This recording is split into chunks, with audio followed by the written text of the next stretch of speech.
That was super powerful, talking about war trauma and the effects of war on the psyche and the physicality of people.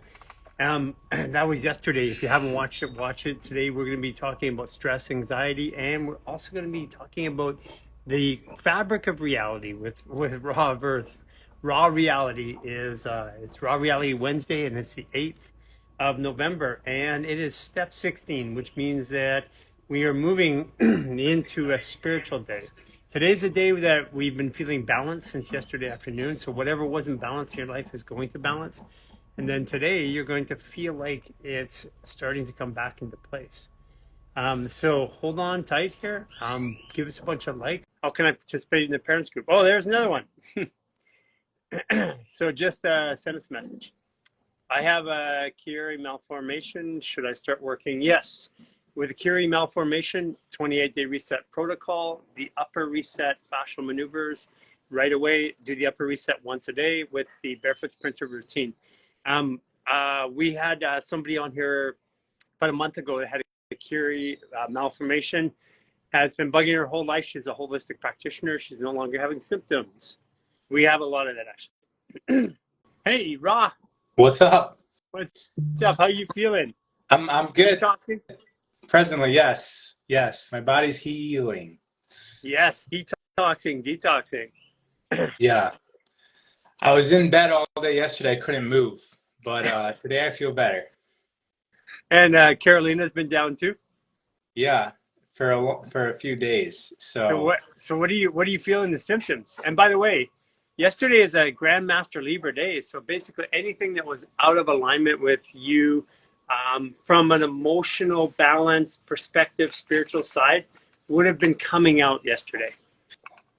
so for me it was body pains generally everywhere, a lot in my head, but mostly in my lower spine and the back. So where the spine meets the pelvis. It was in extreme excruciating pain. So that's it. So that's all basically lower chakra stuff you were releasing. Well, I'm excited for it. So have you had any great epiphanies yet? No, I mean, a lot of it is just dealing with the uncomfortableness of the body going sideways and like literally sideways horizontal on the bed and dealing with any sort of like, okay, I guess I'm doing this today instead of what I had planning.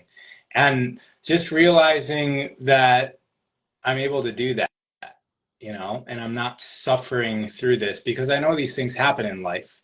And so I'm practiced at being uncomfortable, and it's good to use it in situations like this. So did it so I mean this is a good conversation because I'm really good at fixing pain. I know everything to get the body out of pain that you can imagine. And lately I've chosen when I have, because people ask, oh, wow, are you out of pain? Well, of course I'm out of pain, but we're like four-wheel drives. We're going off-roading all the time. Every Right. once in a while you have to fix something, or you're gonna have to deal with a tire that's not doing exactly what it's supposed to. So did you have, for this last little while, I haven't been trying to fix anything. Like after the Joshua Tree event, I had my rib cage. There's a video we put up today where you were working on me. That's what shifted my rib cage. And then Mm. we did the Joshua Tree event. Well, that night I couldn't breathe. It was Oh, like because really? my rib cage is shifted, but I chose, instead of getting Jason and Cynthia to fix it, I chose to sit in it. I sat in it in the plane the next day. It bothered me the next day. I was all curled up, and then the day after, and then it went away. Just a little bit less, and went away. And I remember the first time that I felt that pain was 13 years old. And so I had all these memories of times which my body had been in that pain cycle. And it came up, and I got to choose, because then I felt helpless, like no one was listening to me. And this one, I'm like, okay, this is just my body working through it. So I got to choose something different. Did you have any of that experience? So it's actually crazy that you say that because the night before, so yesterday was when I started feeling like a little off, and then in the middle of the day I was like down, unable to do anything. Around But 11:29 a.m. um yeah, pretty much. That's when we went into Grandmaster Libra, and you're Libra. Because I woke up early and then that's like middle of the day for me. Well, So the night before, I was working on something on my shoulder, right? I've always got, because I played hockey, so my shoulders have taken a lot of damage. And I was working on my shoulder, and I felt it go to a place I've never ever been before, like ever. And I felt a lot of release. Didn't think that that has anything to do with what you're talking about now, but after you explain your symptoms, maybe it does, because it was the last Oh, real for thing I sure. did with my body. Yeah, with this whole area here, it's right from here to here and here to here. It's opening up your heart. That's what you were doing when you remember when we were doing that maneuver and you're pulling, and I'm like, oh my gosh, Mhm. because I have been going through this journey without getting a lot of help, unless I really needed it, because I wanted to stand in front of everybody and say you can do it yourself. Right. And then when you were doing that, I'm like, oh my God, that feels so good. My shoulder, I could feel the fascia coming up here, releasing, and that was my heart meridian opening. And then that triggered in my spleen area, which is basically my worry. So it's fear of not opening my heart. Mm. I just remembered it started in my upper back and then went down into my lower back. Yeah, that's grief. Interesting. Yeah, and that's your left side too, right? You mean my shoulder? Yeah, is Is that your left side? I was doing my right side. This is Okay, right. that's your right side. Okay, so that's grief about father figure, masculine energy, grief about carrying the load of people physically in this world, having to support people. So you're letting go of those beliefs of I have to take care of everybody, I have to support everybody, and knowing your life. I think that's actually pretty much what you've been going through. Yeah. And you know what? I didn't think there was any parent, father, mother stuff going on. You know, when you're growing up, you just think it's all normal. And even just recently, like within the last few years, I've come into some realizations that, like, oh, maybe because of how things are, it really did impact my development, and I may probably still be attached to some of these issues. But it's crazy because I've been studying psychology for my whole life. I went to university for it and exercise science, and so I thought I had it all worked out. But there's just some things that came up recently that I was completely blinded by. Right. And that, okay, so this is happening to everybody on the planet right now. Nobody gets to escape this one. Nobody gets nobody gets a break, you might want to say. And for the next 2 months and 1 week, it's going to land in everybody what's either changed or hasn't changed in their body, because this is our computer. So if Mhm. my computer is my brain just processes it and tells me what's going on in my computer. So if I've been carrying on an emotion or an unhealthy behavior or habit, or I'm not recognizing something, the computer is like, okay, I'm done with the brain now. I'm going to push it all up. You're going to deal with it right now. And this is what the astrology says. And then for 3 months after that, they're going to do after that for next after 2.5 or 2 months and a week, they're going to be doing the same thing in their community with their family, their friends, their work people. And then after that, it's the world. And that's where the trilogy of energy comes, where the civil war, the World War I and World War II, all three energies collide under Pluto and Capricorn. And that happens right around April, May, which is April is the month of war. So you're saying that astrologically we're going into the same cycle that World War One, Two, and Civil War All at the happened. same time. This is, In and it's in a April, we're Pisces doing year. that. It's in a Pisces year, which is the highest spiritual year that we've had in 277 years. You just can't make this stuff up. So then, so are you saying that there's potential for, so like when I hear that, I hear potential for war, but there's war Yeah, but happening I everywhere all actually, the like I time. was talking to Chris, I don't I believe there's no the war that we have is right now, like I don't know if you saw it, if you saw it, or you probably didn't, you're out, but the live yesterday, there's a girl from the war zone that came on, Wow. and it it's worth a watch. It's 30 minutes. And Okay. she talks about, she wasn't about, one side or the other.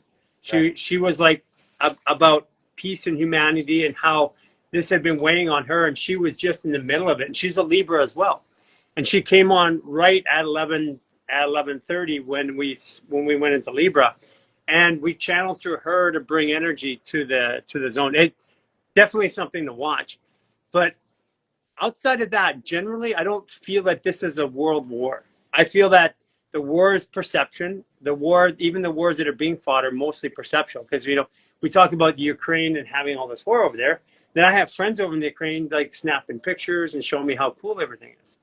Yeah. And Yeah, I mean, it's a war of the non-physical as well, right? And yeah, we're constantly in that. We're bombarded by agenda through TV, through, influencers that are hired to say a certain thing. So that's a war that we're all in. It's not just a war that's happening on the other side of the yeah. earth, but like you said, it's war is like it means something. The definition of war is probably needs to be upgraded in this context. Yeah. So it's a war on perception, because the first war was really a war of blood and guts, right? And people were losing their lives.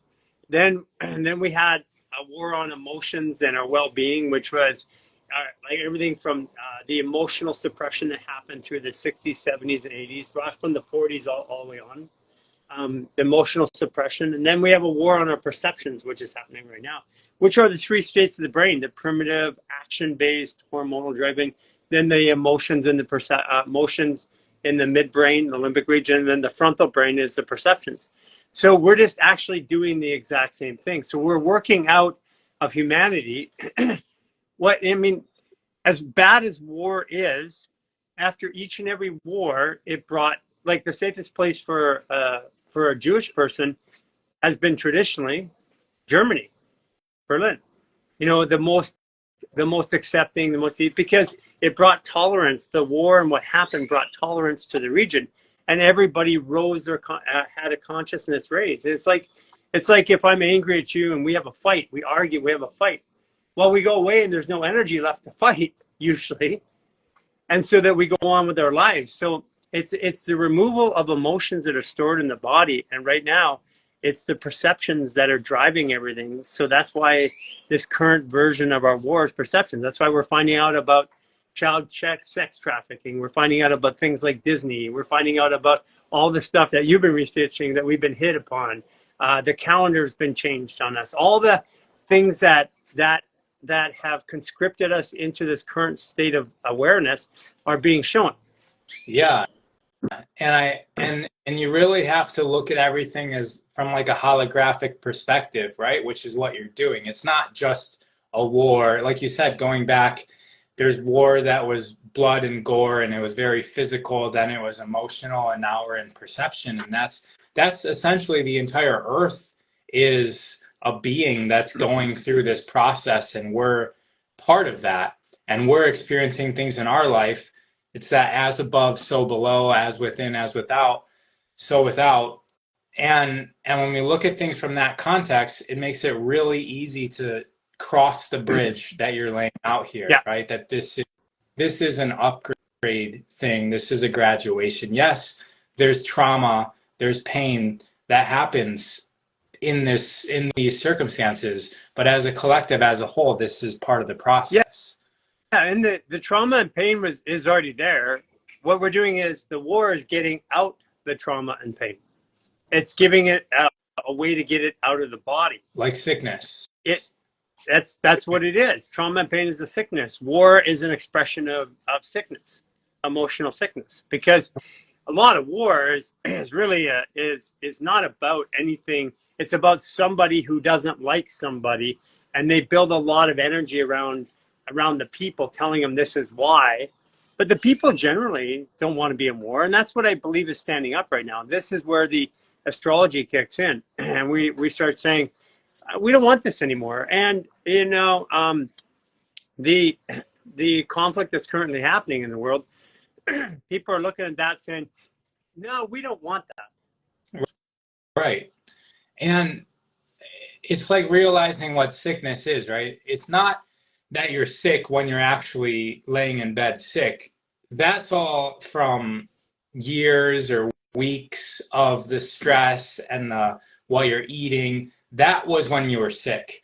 Yes. You actually having a fever, laying in bed, that's actually the healing process, Right. right? So Yeah.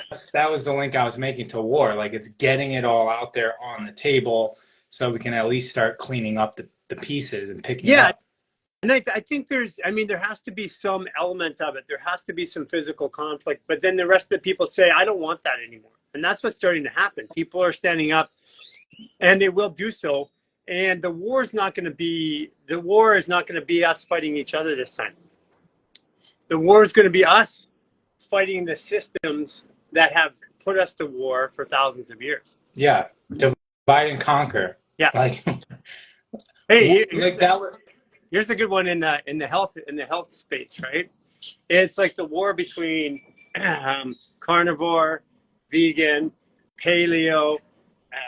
You just name the diet war or the lifestyle choice war, and then they use all of the celebrities and media and science to validate their point. But while we're fighting this war of what's not, of which type is better, the first question is, why do we have to eat differently to feel good? It's because something's not working in our system, because it wasn't that way 50 years ago. Everybody could eat and everybody felt good. So then the second question is, why are we why are we fighting against each other when the real war is, why are there chemicals in our food that are causing us to be sick and malfunction in society, have anxiety, depression, die sooner, cause cancer, etc. like that? Why are we we're so busy fighting each other that we miss the fact? Like I get this with a lot of, because I eat plant-based now, and you notice I didn't say vegan. Yeah, very That's very different between vegan and plant-based. Plant-based is a way of regulating the food that goes in my mouth or determining what goes in. Vegan is an activist statement. And they is a took dogma. plant-based and they gave it a movement, right? Right. Like carnivore. There's lots of people like do we call the Inuits carnivore? That's all they eat. Right. They're not. They don't identify as carnivore, and they're the original carnivore. They just eat what's around. They eat the seals. Yeah, and and uh, and so at some point we're so busy fighting each other that we miss the fact that they've been sliding chemicals in our food that have been causing the sickness.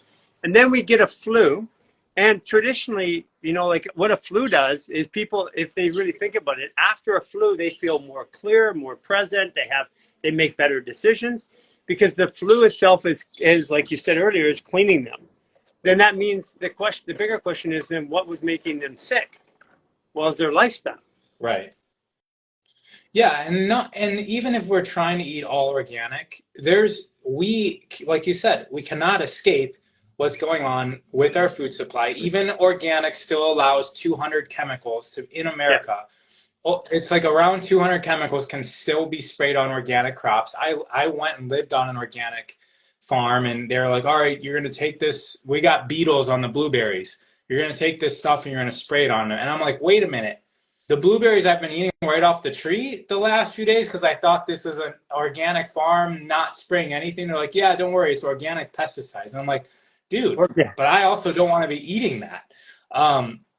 So yeah, organic doesn't mean much anymore. And then when you really look at the whole system of food, it's crazy. There's a movie called Common Ground. It's the it's the second movie for follow up to Kiss the Ground. Yeah.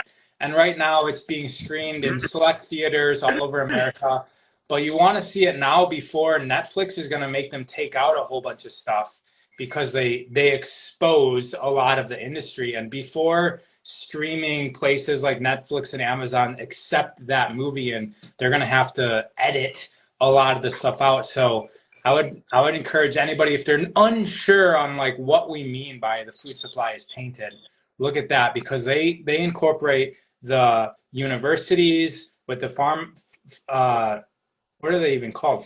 Pharmaceutical companies with what's coming to our table and why that all exists. And it definitely is a war. Our food supply is weaponized because if we are dull inside, then we're essentially like drones. walking around, just So doing what activities. was that? It was called Common Ground, right? Yeah. And I had an opportunity to spend some time with Ryland, founder. His family founded um, Gratitude, Cafe Gratitude, Yeah. and so I had and they are the ones that created Kiss the Ground. So they were Yeah. they created the foundation. So I had a chance to spend some time with them while I was in Los Angeles, and I really liked the movement. What I was curious about is I said, okay, why is your family, after producing more vegan meals in a restaurant facility than anybody else in the world, why did your family choose to go back to eating meat? Well, Interesting conversation. Well, two things that came out of that. First one was this, and the first one was the vegans were protesting for, I don't know if you remember that Cafe Gratitude. They were like protesting for months and stopping people from going in, yelling at people and stuff like that. And it's like, it's not the people's fault that Ryland and his family started eating, but they were like protesting and being aggressively violent towards the people going into the restaurant. That's what veganism is. right. It's a movement that does that. And so I asked him, and his family, they have a lot of money, and they said, well, we spent 20 years and X amount of $1 million, can't remember the number, but it was a lot, to try and find a third generation vegan who was healthy. And they couldn't. And this is, okay, they're doing the research in today's time, last 20 years. And I'm like, well, the problem really isn't their supposition was right, but the problem wasn't that. The problem the last 20 years is when plant-based diets, like if you go to a lot of doctors that were working and healing cancer back like 30 years ago, 40 years ago, they were doing it with plant-based diets as a predominant thing. But what's changed in the last 40 years is those plant-based diets are now loaded with pesticides, herbicides, and chemicals To the max. that cause cancer.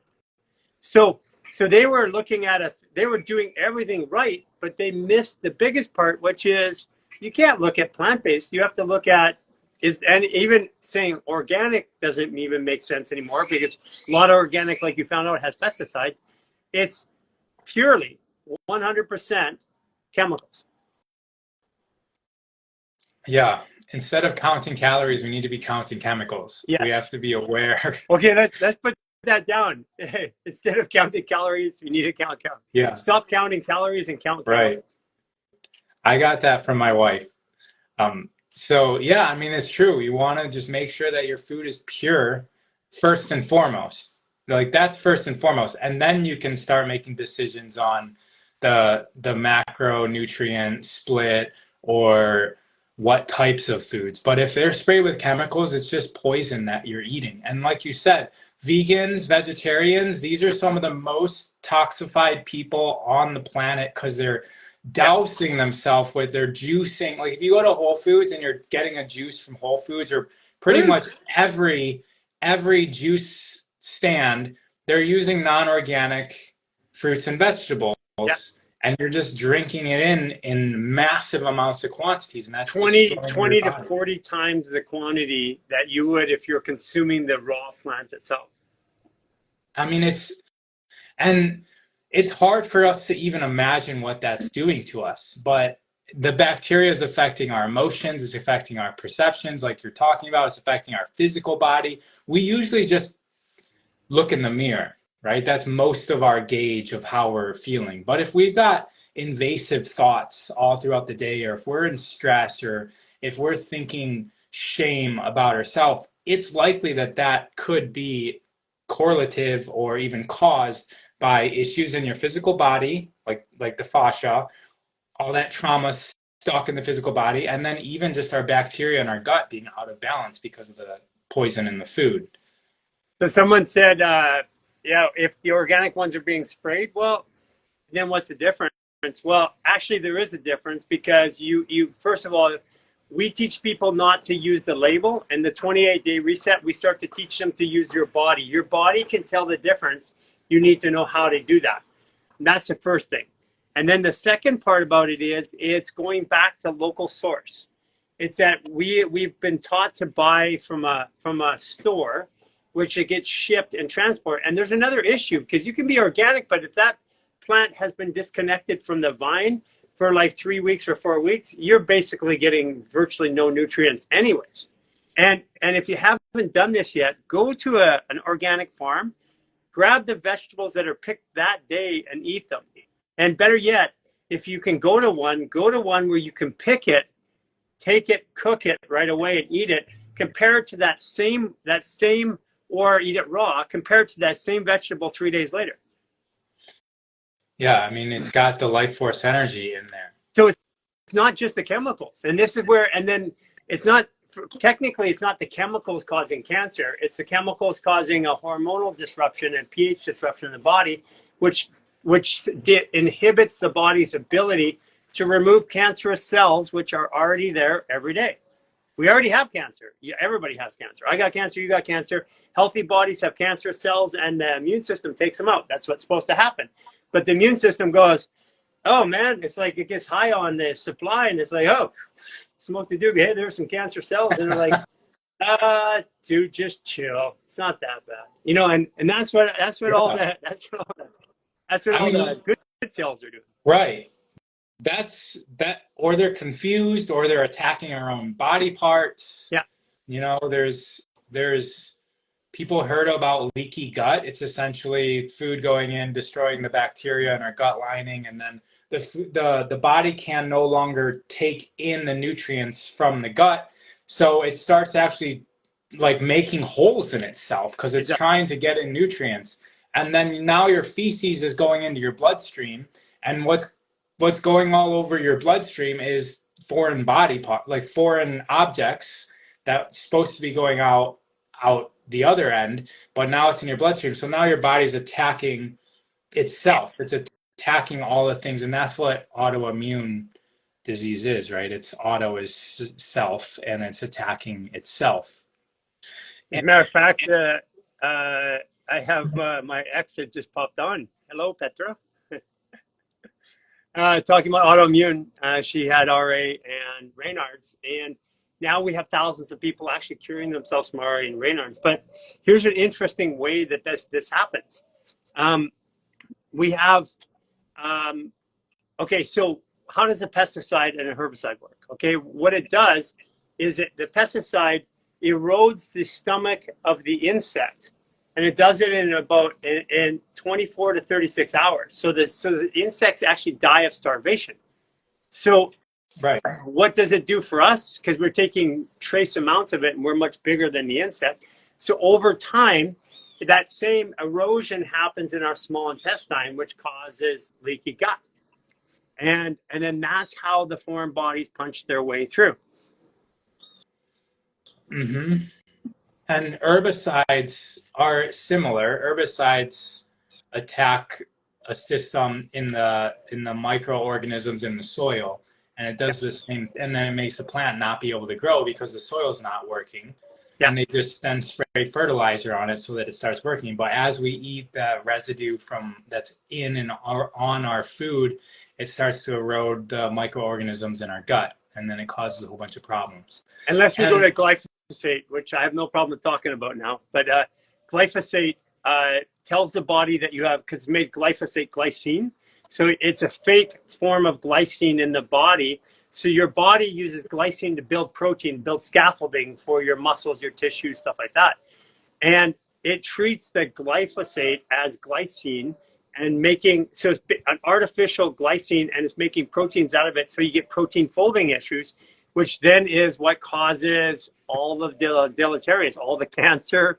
It causes pH imbalances. It causes calcification of our fascia, which is now the big one, which I'm not 100% certain I can talk about too much right now. I got warned on that one. yeah, Like literally, will take you down forever if you talk about it. well, because you're going against the industry that's the most powerful industry on the planet. Yeah. But back to rheumatoid arthritis, what do you like? What do you can you say why you feel Oh yeah. that? Yeah. 100%. We actually have we have like literally probably 1,000 people that have shown reverse diagnosis. And we have one of them is if you go on our YouTube, you can look at I cured my autoimmune disease with RA. And that's just, every once in a while we get one that was really, really good. And if we had more resources, or when we have more resources, we'll start putting up hundreds of stories. Right now, we put up one for each event because we got so much to do. But basically, there's a couple of things that happen. All autoimmune disease, all of it comes from there. So when the small intestine is not properly functioning, and then there's a cascading series of things that happen. One of them is that we get malabsorption of food. So we eat food, but we're not getting the proper nutrients. So that fires the wrong hormones, and then the body overcompensates. That's number one. So the first thing that happens, cold hands, cold feet, anxiety, depression, rashes, rosacea, eczema. And then they're all progressive. So all the autoimmune diseases are progressive. And right now you're seeing, because of the recent environment in the world with medication, we're seeing that the progression of the diseases is we're having autoimmune-based heart symptoms, autoimmune-based Alzheimer's, autoimmune-based MS. So they're actually saying it, diagnosing it as autoimmune-based MS, autoimmune-based dementia. So it all comes from the small intestine.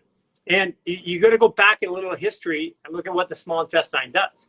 The small intestine, when a baby's forming in the uterus, and that little egg is there, and it starts to, and it fertilizes, there's two nerve clusters. And it shows up around 6 weeks, and nobody can tell you which one is going to be the brain and which one's going to be the small intestine. That's why we don't have emotions here, so we can't have depression here. We have depression.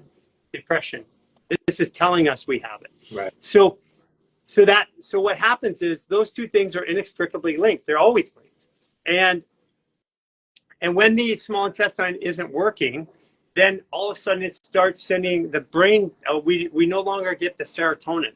So now we can't see the connections of the world. So it makes us feel disconnected. It can cause anger, frustration, sadness, whatever. And then from there, we start making different choices. It's like if I eat really bad food and I don't go to the gym, I'll eat more bad food. But if I start taking care of myself and eating healthy, then I want to take care of my skin and my house. Yeah. You're an investment to protect. Right. You get motivated to protect your investment in health. And this is why autoimmune treatments. So we've been dealing with autoimmune clinically at the Human Garage with, I'm going to say roughly about 2,500 of our patients had autoimmune. And in the upward range of about 80%, just a little bit above 80% had reversed their symptoms. And a whole bunch of them reversed their diagnosis. Well, what was different between us and other people? Well, we're doing this fascial work in the stomach area, because you can take all the right medication, eat all the right food, but then we have a lot of, especially young women, that are doing everything right and they're still having symptoms. So when we do things like the psoas release, that's actually opening up the organ tissue between the small and large intestine. It's not the psoas. Belly button untorque, ileocecal valve release. Those are opening up the flow between the small and large intestine. Because if this valve here is blocked, then this gets blocked up. Well, now if it gets blocked up, I have food that starts to rot in there. It's supposed to pass its way through. Well, that rotting comes out in our skin, our thoughts, our emotions, and our blood. And you said that eczema, rashes, that's all just a stage. Yeah, beginning stage. And it's super important for people to understand that's a symptom of something that's going wrong, and treating the eczema directly by like putting stuff on your skin isn't, like, that's not the answer. The answer is figuring out what's causing this, because if you don't figure that out and switch something, then you're going to progress into all sorts of other issues, like you said. So this is what happens here. This is why young women, what happened was in 2018-19, our patient load changed from predominantly men, like it was like in almost like a 70% range men and 30% women, to all of a sudden 80% women between the ages of 25 and 35. And why? It's because it's a generation of millennial women that had been born into this chemical confusion, and they started getting younger. And you think about why it happens. Boys, they're like wash and go. They don't wear makeup generally. That's not a true statement anymore. But they have less chemical intrusion because we're putting makeup on young women, on girls, on the babies, 3 years old, 5 years old, that has carcinogenics in it. It has chemicals in it. Then we have the feminine care products today. A tampon has the same chemicals as a cigarette with bleach on it, and you put it right into your epithelial tissue. So like literally you're putting it into your blood directly. Like technically, I joke about this, but it's true. You're better off to eat your tampon, digest it, than you are to insert it. Because at least your digestive process will take part of this stuff out. Filter, right? And then what happens is the perfumes and the dyes and the hairs and the fingernail polishes, all toxic, heavy toxic. So by the time that they get into their teens, now they're starting to deal with skin conditions that they're putting creams on. And then they're getting anxiety, depression, cold hands, cold feet, and it progresses, and they medicate it into their early 20s. By 25 to 35, now the symptoms are at a point where it's stopping them from doing something in their life.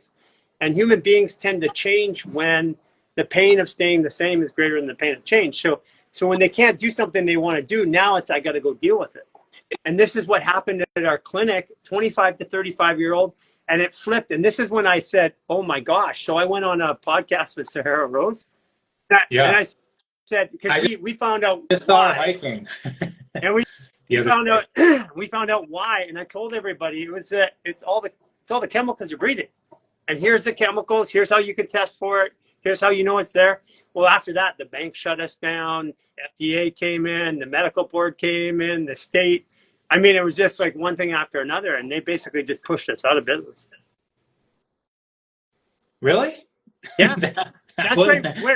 When you were there, Rob, when you came in, that was at the end of it. I was just like, I'm giving up. Like, I'm going to go. I knew at that point. It was a shock when you guys shut down. It was just a shock. Yeah, because we were like, wait. I mean, we had like 3,000 people on a waiting list.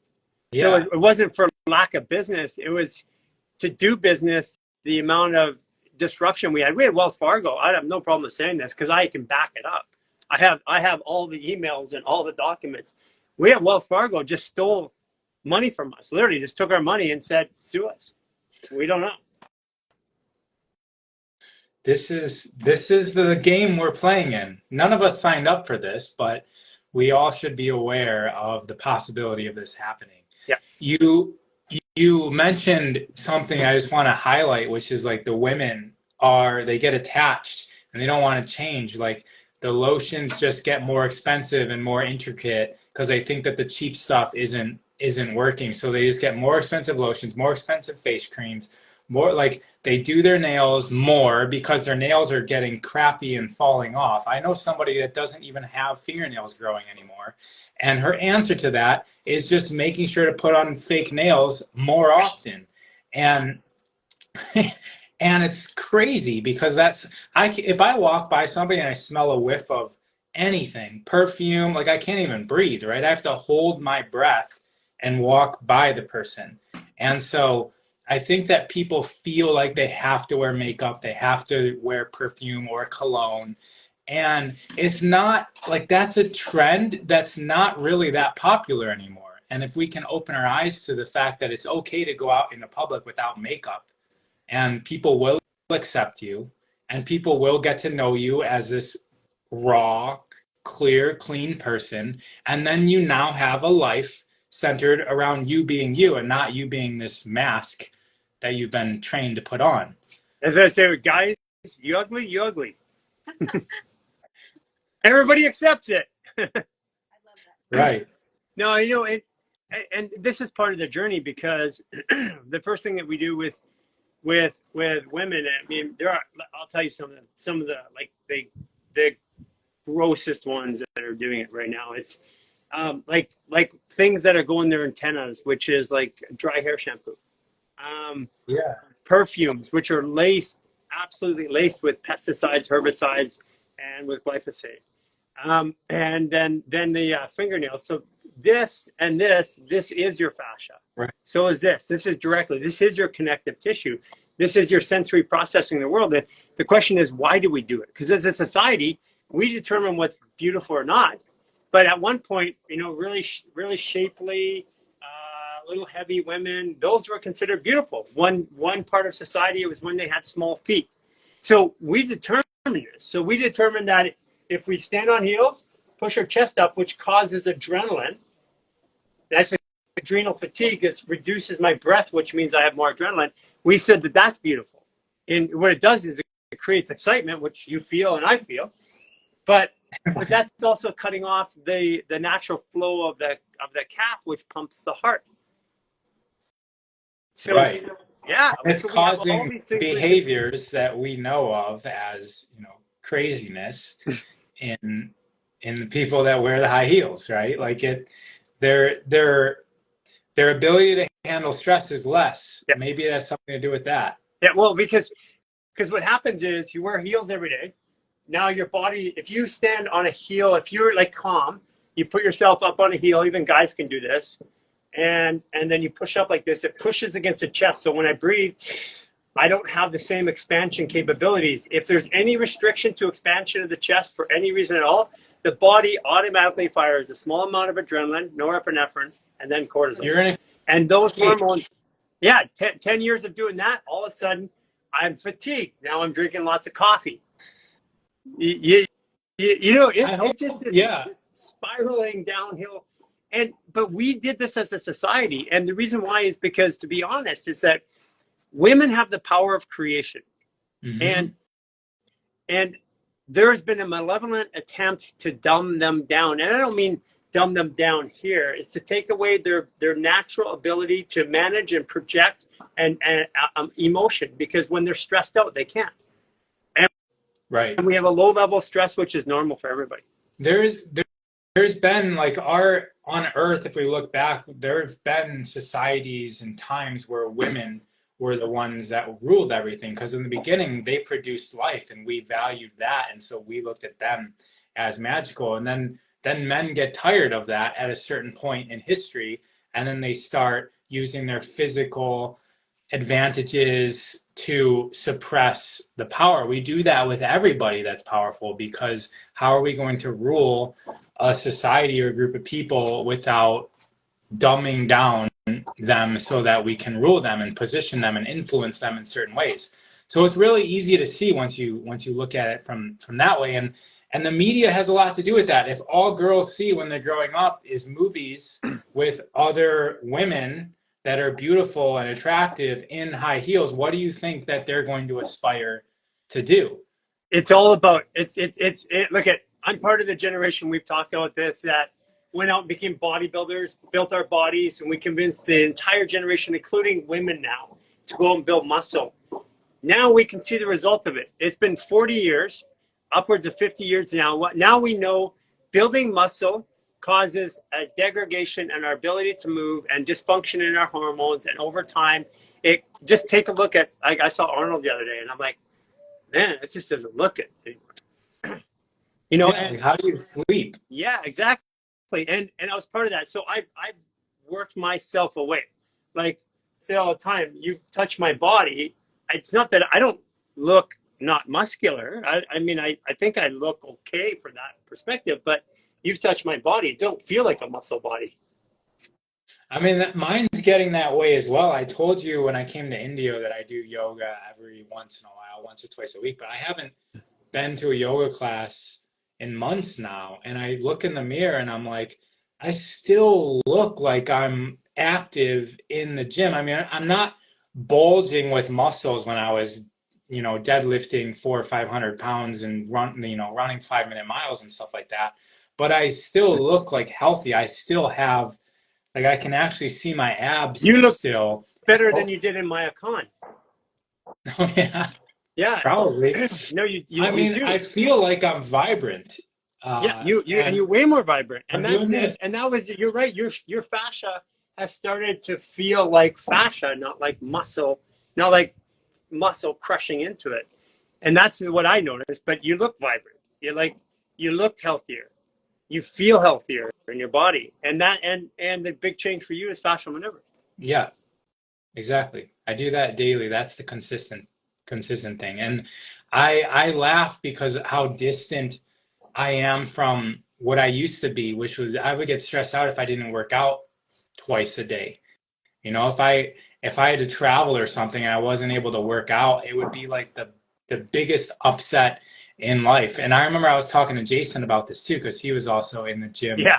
business, and we both had to cross that bridge of being okay, like not identifying with the muscles of our body anymore. And it was a process, and I'm long beyond that. But it's funny just to think back that I used to be that person that had to go in the gym and, you know, move a metal piece of object over my head or curl with my hands to make myself feel like I was attractive or feel like I was powerful as a person. That's the key. And you know, and that's why this summer, between the time I saw you at MyCon and the time that I saw you, there was a big change in my body. But I chose to this summer, I chose to basically do nothing. I swam a little bit. I did the bare minimum fascial maneuvers, the ones not as a practice, more just to get my body calm, bring it back in balance. I did a couple classes, but I did about 90% less fascial maneuvers. And at the end of the summer, I looked better and felt better and moved better than I ever had before. That means that whereas when I was working on muscles, I had to work every day to keep it up. And if I didn't work every day, eventually it slipped backwards. But working on fascia, it's like, it's weird. The less I do, the better it is. Actually, I've been doing a lot of maneuvers, and I'm going, wait a second here. It looks like I'm smoothing out or something. Maybe I should slow down a bit. I've been noticing that about you. I've been seeing some shirtless videos of you, and I've actually noticed that, like, yeah, you're looking healthier for Yeah. sure. Yeah. Yeah. I mean, it's not to talk against the gym thing because that was my whole introduction into health and wellness. But Oh, I if can talk you're, against it. yeah, I if did it you, for 40 years. well, then you know, and like that's what I would wonder is like, are the people in my gyms getting healthier? No, Because I'm seeing I can tell people you ripping. just from statistically looking at lab tests of the influencers and the people that work out, they progressively get more and more load because what happens is if I'm not pumping the engine, what happens is the body then has to deal with the load of the muscle and everything else. And if I'm not pumping the engine, then it becomes I start to use too many stress hormones to move my body. And if I use too many stress hormones to use my body, that dysregulates my hormones, my emotions. I mean, every measure, since if you look at during Kennedy, when they put the health measures in the schools, if you look Yeah. at if you look at the teenagers that were like What was that? the The presidential physical fitness test or something like yeah, that? and they all were. Everybody was lean. Every high It's school like kid 10 was lean, pull-ups. muscular, climbed, ran. Everybody, and then from there to where we are today, even the ones that are supposedly in shape aren't really in shape anymore. Right. I mean, I mean, exercise adapts. And we went from bodybuilding to then being more agile, like being like Spider-Man-ish, and that's kind of going on now, and we'll see where it Yeah, goes to. And we're just this moving whole back. thing that yeah, this whole thing that you guys are doing is it feels more real when you do it after doing everything. I've done everything. Yeah, And so it's definitely on yeah. point. I guess it's not you guys anymore. I guess it's us that we're doing. Right. I know you keep on saying that.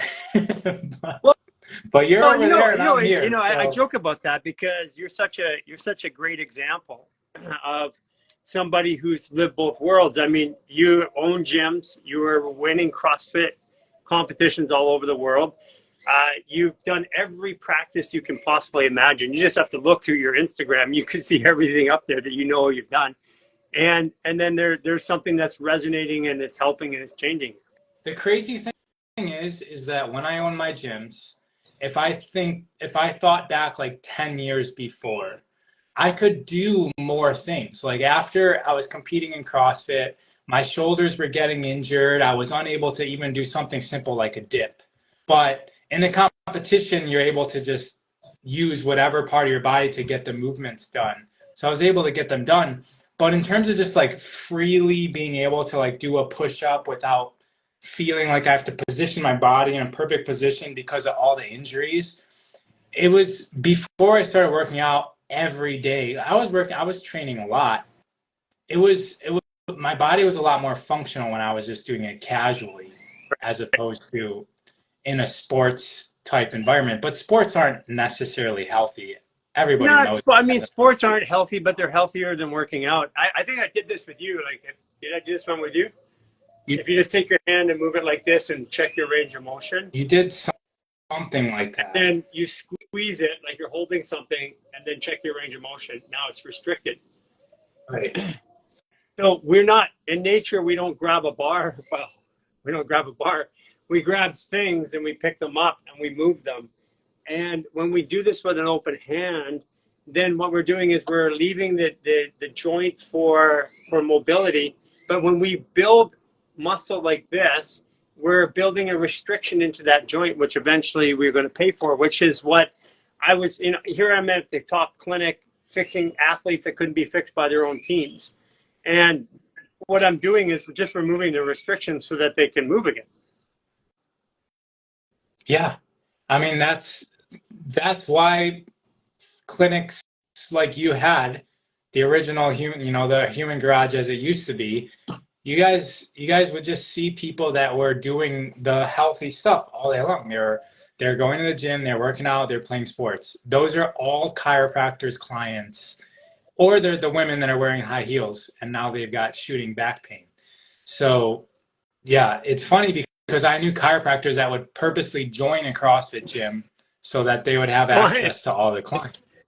Yeah. No, hey, listen, I would do the same thing. It's like, where's your basic clients? Well, actually, we could jump this conversation to other. It's like, because that goes into every industry, right? Anybody who needs access to a market can get it. That's what happened to the Catholic Church. Pedophilia. You get Yeah, access to young boys. right, Yeah. right. Well, Yeah, I said we can jump this conversation really quick. I'm glad So, I avoided that. My dad was telling me to be a altar boy at one point in my life, and I just was like, I hate church to begin with. There's no way I'm going to go voluntarily spend time there. So I'm glad my brother and I avoided that. so, so with everything that's going on right now, okay, you got all this craziness in the world. You've got all this craziness around you. You've made some big changes in your life. What does your life look like? Because those changes are worth people understanding. I believe everybody's going to have to go through this. So, So they are. I mean, it was the same thing when COVID swept the world. So I was doing men's groups for, 8 months before COVID hit, and you could see in everybody's life it was falling apart. Everybody's life was falling apart. And then all of a sudden the world fell apart. It was like perfect synchronicity. I could see it. And right now, yeah, there's a lot of death and destruction going on in the world. And there's a lot of people that I know that are going through this like illness thing or getting sick. And now it happened to me. I mean, I don't know if I'm sick anymore. I don't feel like it now. well, But you're not sick. yeah. Sickness is a condition that So leads what's to the words we use? detoxing All right, I'm or rebalancing. detoxing and defragging and rebalancing. Defragging, rebalancing my body, my systems. Because when the systems are off, they rebalance, and it shuts you down for a day. Because the pain that you had, like in your lower back, I mean, that goes away pretty quick. So it's not like a permanent condition. It's just something that was coming through you, a wave. Right. And I always try to focus on the health, right? And that's why the words, and I'm glad you're correcting me. Thank you so much for standing up and doing that. But the even the thoughts of how I relate to it isn't so much on I wish this was gone or I wish I didn't hurt. It's more about like just thinking about the beauty of life, and one day I'm going to be back experiencing that as usual, and this is part of the process. But what does my life look like? I'm like really busy for some reason. Like the Yeah, but you've busyness changed. I factor. mean, you went from got to have a house, got to have that. So you did some crazy stuff. Why don't we talk Oh about it? yeah. So we put all of our we're living in nice houses, and we're not certain what's going on in the world. So we had an estate sale, sold all of our stuff that we could, and then we put the rest of the stuff in storage. And right now we're just living in Airbnbs. until we figure out like what exactly is going to happen. We're versatile this way because we also can't trust California, Los Angeles, America, where we live. So we're in this sort of like uncertain phase, and I'm very comfortable like this, but also I've got a wife that I want her to be happy as well, and she seems very So comfortable what? with So it. what kind of emotions came up with like? I mean, literally selling all your stuff, like literally selling everything. Estate sale. You leave your house, you come back, you're not even allowed to be in your house. So what are Yeah, the emotions that happen and leading those up to it? those things they rip you off too because they I don't think they sold that. I think they took a bunch of stuff. But anyways, um, it's because we just bought all new stuff 2 years before because we furnished our entire house, and so everything was brand new. So you're talking about like a $5,000 couch, and then after you split it with the estate sale, you're gonna get like maybe $800 for it, and that was like across the board. A lot of things were even less per dollar getting back because nobody really buys furniture. Not in California, man. Furniture is worth nothing there. Yeah. So, the main thing is like we're buying new furniture is actually not worth it. Like that was the main thing is like we spent so much money on this stuff. Why did we do that when here we are just like letting it back out? And no matter what, you're going to do that. Like even if you think you're going to hold on to something forever, you're eventually going to let it go for nothing. And so a lot of that was a restructuring of like maybe we didn't do this whole furnishing of the house thing properly because it's just a lot of wasted money. Yeah. And realizing that you're just letting money, you're not being responsible with money. That was like the main thing is like, we haven't been as responsible as we could have been. And so hopefully I take that lesson into the future. I don't know though. You know, so for me, there was this distinct phase from 2018 when I discovered this fascial work.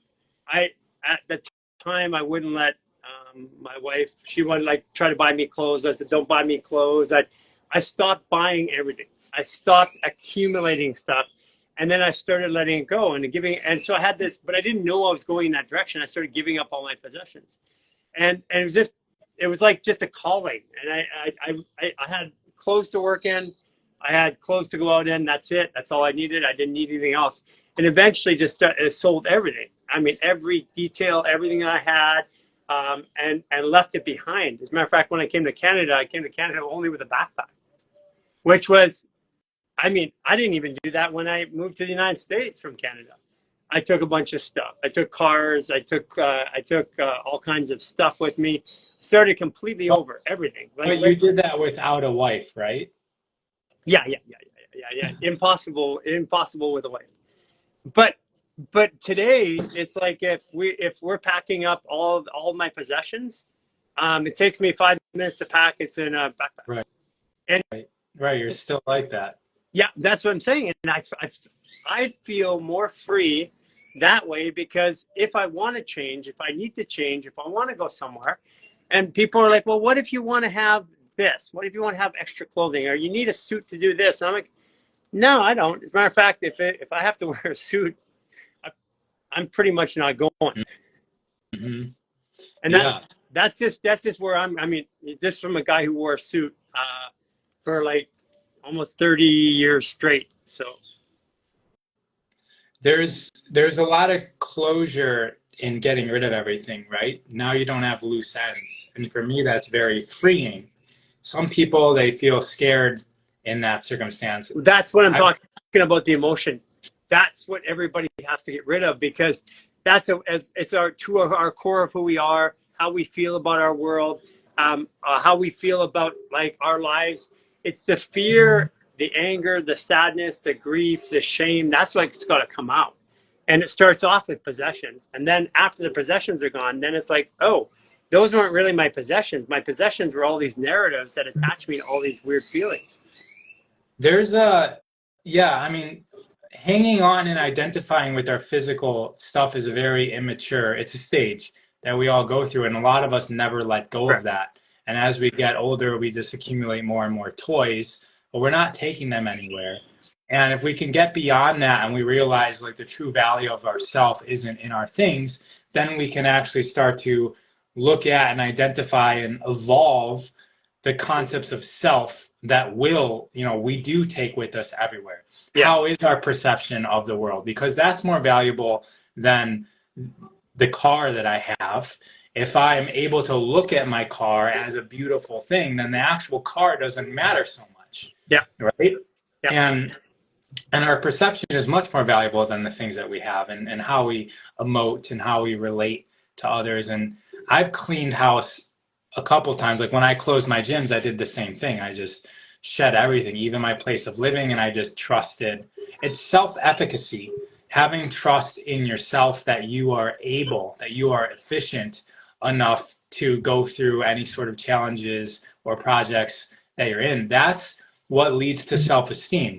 And with self-esteem, we're confident to do those things. And so if you have low self-efficacy, low self-esteem, there's going to be threats and fears that creep up, and it's going to be very easy to overtake you. So really building your trust in self is going to allow you to trust yourself. And we all get to do that. Just like we're talking about, how do we move our body? Do we work out? Do we do yoga? Do we do fascial maneuvers? How do we do it? It's the same thing with our mind. We practice how we perceive things. It's all a skill that can be practiced as well.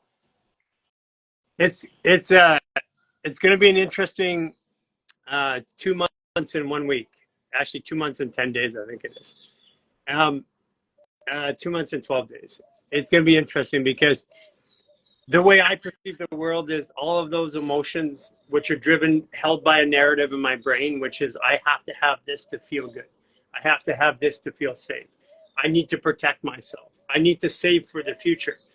These are all going to be blown up in everybody because, everybody's thought they needed to save for the future. Well, people are finding out this last week here. I've noticed that bank accounts are being deleted from like big institutions. Like literally, I have no bank account anymore.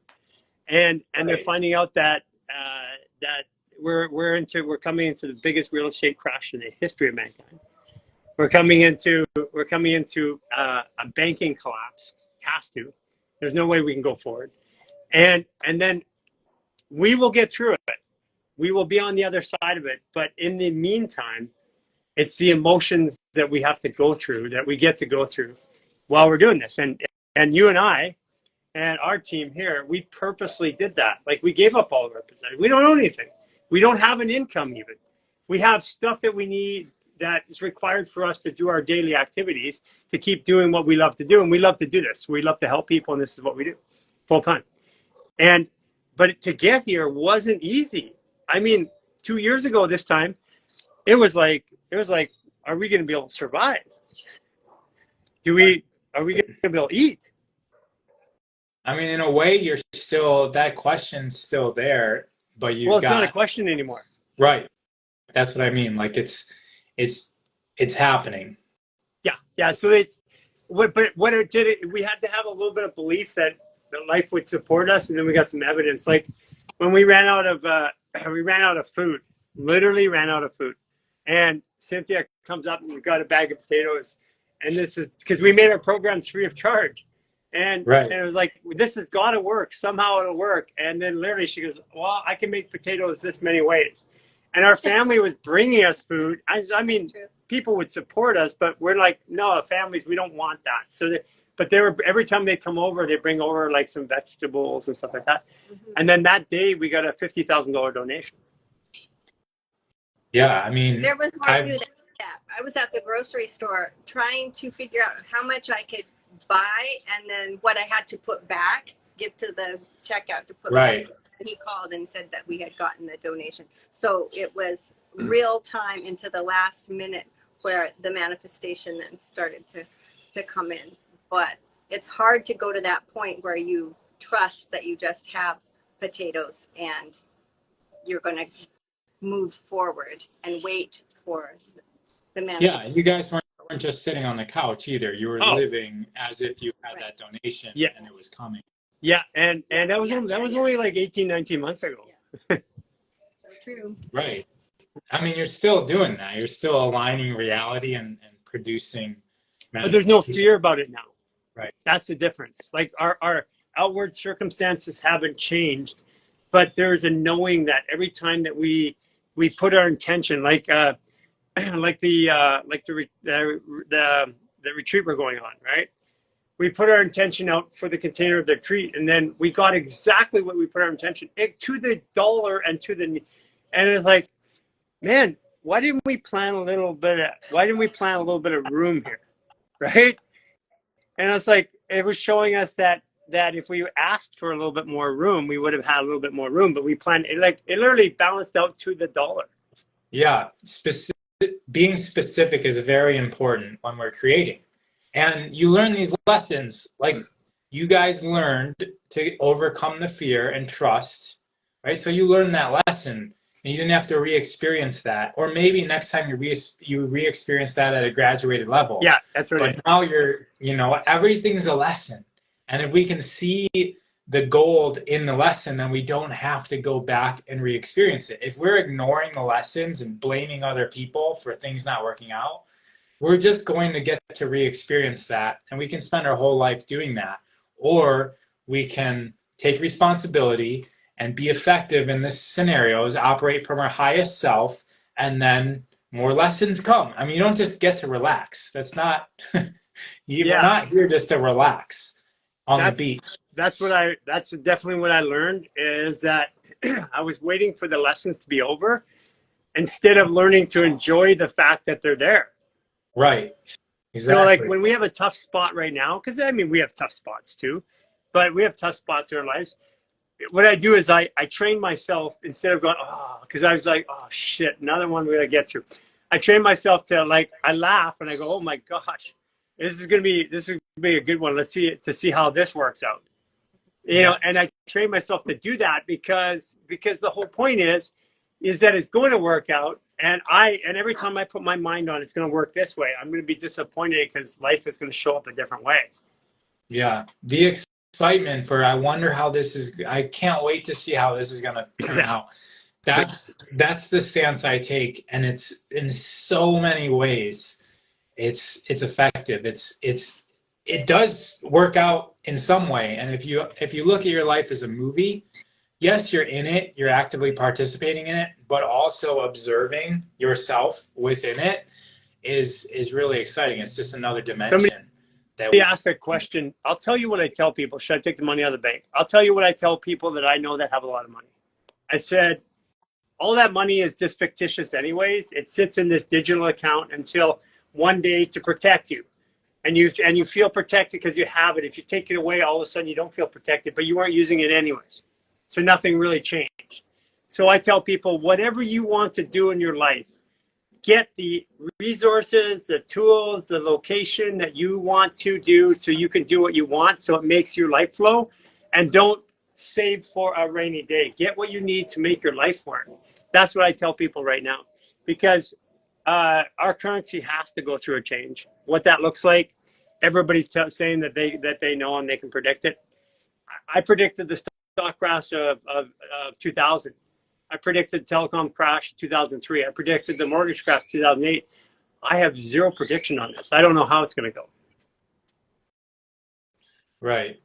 And know that the value isn't in the money, as we've been talking about. No. So if you use that money to increase your value of self, then you take that into the future no matter what. Yeah. That's a good place to end this on. Ra, it's been fantastic. I can't wait till next week. Next week, I want to dig into some of those esoteric topics. Okay. The ones that, I've had Cultivate Elevate on as well. And I think that there's a real desire for people to look at the world that they live in a different way. They're hungry for information. That's what I feel. Yeah. And I think it's beautiful. We don't necessarily have to accept everything, because there's a lot of that stuff that's contradicting to our current narrative. And we don't have to decide whether it's true or false. We just have to look at it like a movie, like we look at any fiction movie or nonfiction movie, and then determine how we can integrate the knowledge into the wisdom of our life. And there's so much stuff out there that we could talk about. Yeah, let's take a few of these big topics down. All right. And let's rip them apart. Cool. All right. Take care. Bye, everybody. Take care, Raw. If you guys want to follow him, who's this guy? It's Raw of Earth. Raw of Earth came into my clinic in 2019. That's when I met him. But watching him from the outside for a while, he taught me a lot about coming back to nature. There was a point in my life where I didn't really understand what nature was. And I remember we were climbing during the pandemic up our favorite waterfall. And then I had this moment. I said to Jason, hey, video me. And I sent a message to him because I got the message that he had. It's like everything that we need is actually out there. And when we go into nature and we walk around and we integrate with nature, we're no longer depressed. We're no longer trying to achieve stuff. We're just having a great experience. I love that conversation today. We had a lot of good topics. And by the way, when we get together, we can talk about this stuff forever. And if you haven't checked it out, go to Raw's Instagram page and look at all of the content he has. He just breaks it down. And he just brings the facts. And here are the facts. Here's what you can look at. Super cool.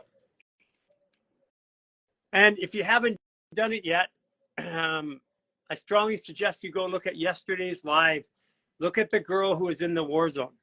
And that's the conversation.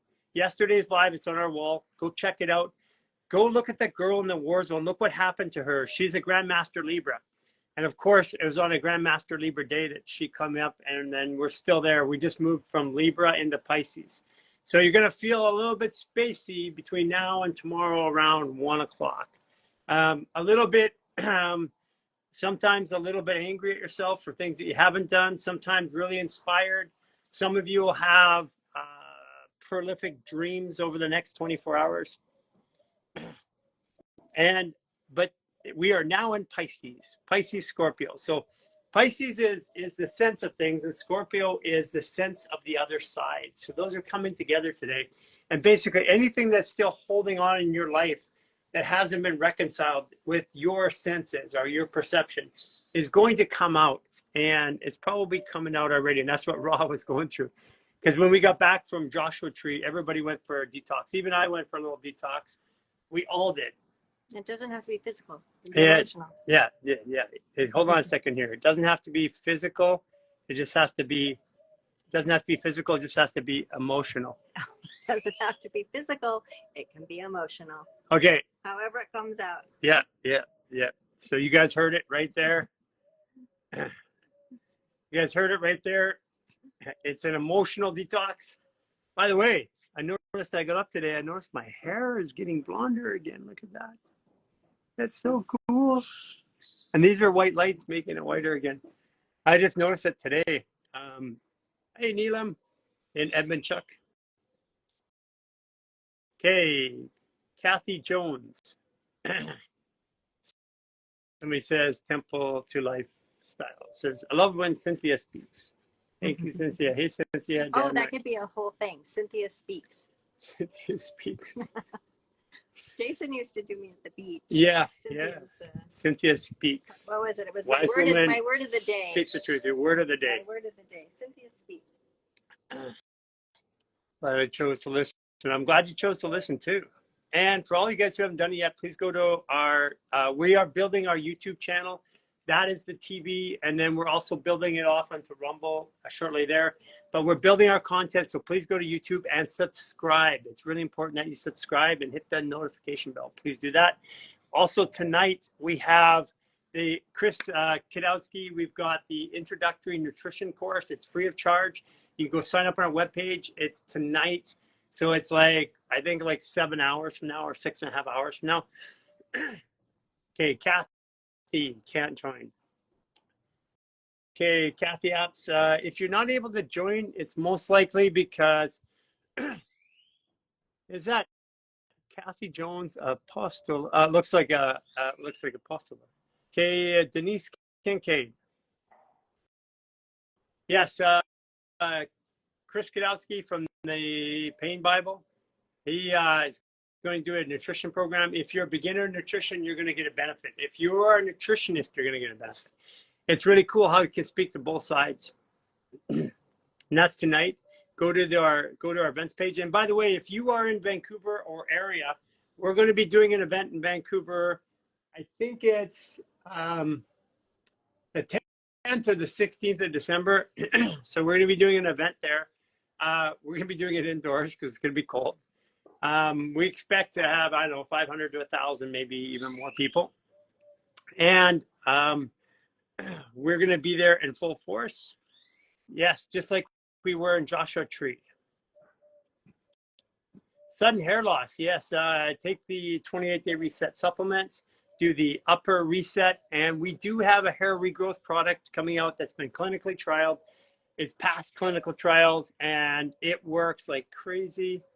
A second here. I don't know why I can't. I wanted to bring up a thing for you, but it won't let me. I don't know why. I'm going to try this. Oh, where are all these things? Oh, oh. Well, that wasn't the button I was wanting. Okay. Yeah, I'll talk like this for a while. Send me a link to the video. Gary just did a talk about urine therapy. Can't track it down. It's right on our main page, guys. Just go to our Instagram page. And we'll be doing a little bit more. I'm going to do a more informative talk. And we have a whole talk coming on urine therapy with an expert. No, the Vancouver event is not on our events page yet. We haven't got the location yet. We're getting ready. Can you take too much TE? Technically, no. But if your system has a lot of parasites, the DE can make it uncomfortable. I take 2 heaping tablespoons in my morning urine drink.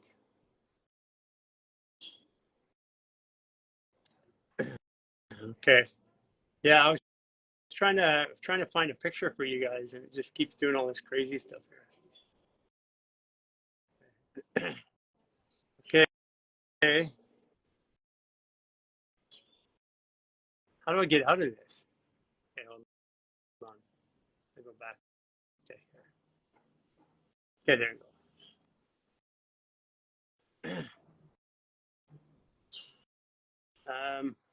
What about starting fascia maneuvers? Yes, actually, you can go to our website or you go to our DMs and message us. We have happy baby, happy body, all the way we even got one back all the way to the clinic.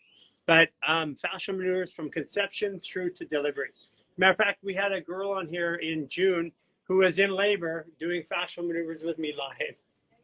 So if you were to, here, try this. I'll show you. So push down like bear down. Like you're pushing. Cross your feet. Cross your arms. Actually, don't cross your feet. Cross your arms. Turn your head. Turn your body. Then bear down. What it does is it forces the pressure from here to here, so you don't get as much dysregulation. You get more force with less effort. Hair loss. Most people have, just by doing the 28-day reset, remineralizing the body, doing the upper reset, have regained their hair. Yeah, that's the third person I tried to bring up. Didn't work. Denise, sorry. Meghan, Aurora.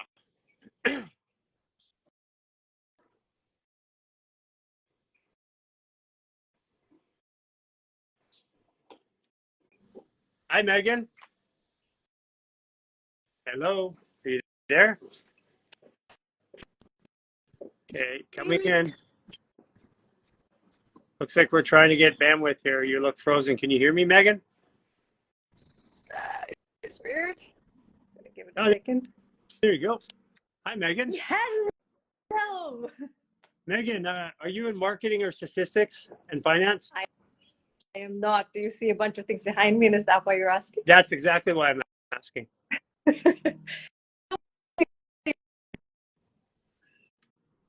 So what do you do there?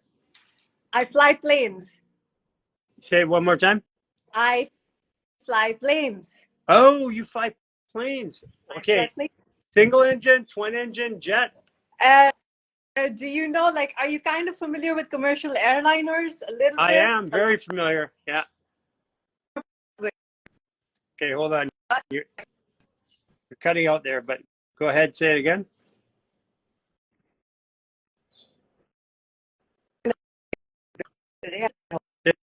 Just give it a second here. Yeah, Okay, you're I'm still excited. here. Yeah, You're the excited. So triple take test. your right hand on your. Can you put your right hand on your heart and your I left hand on your head? put the phone up for a second, and then yes. Okay.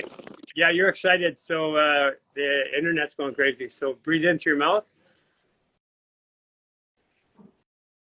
2,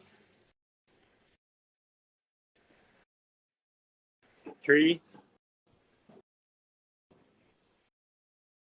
Through your nose.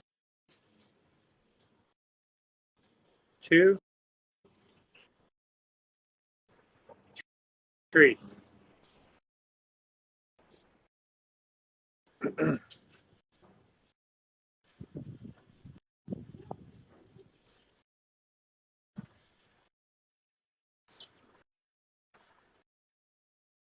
Is it possibly your internet?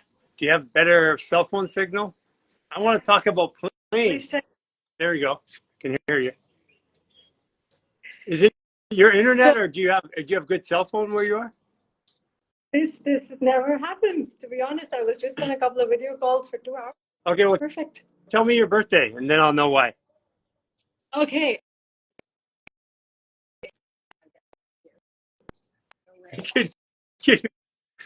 Okay, okay. How many months? Give me the months. Let's try this. Did you get that already or no? Okay, I didn't get it. Say it again. Okay. So I'm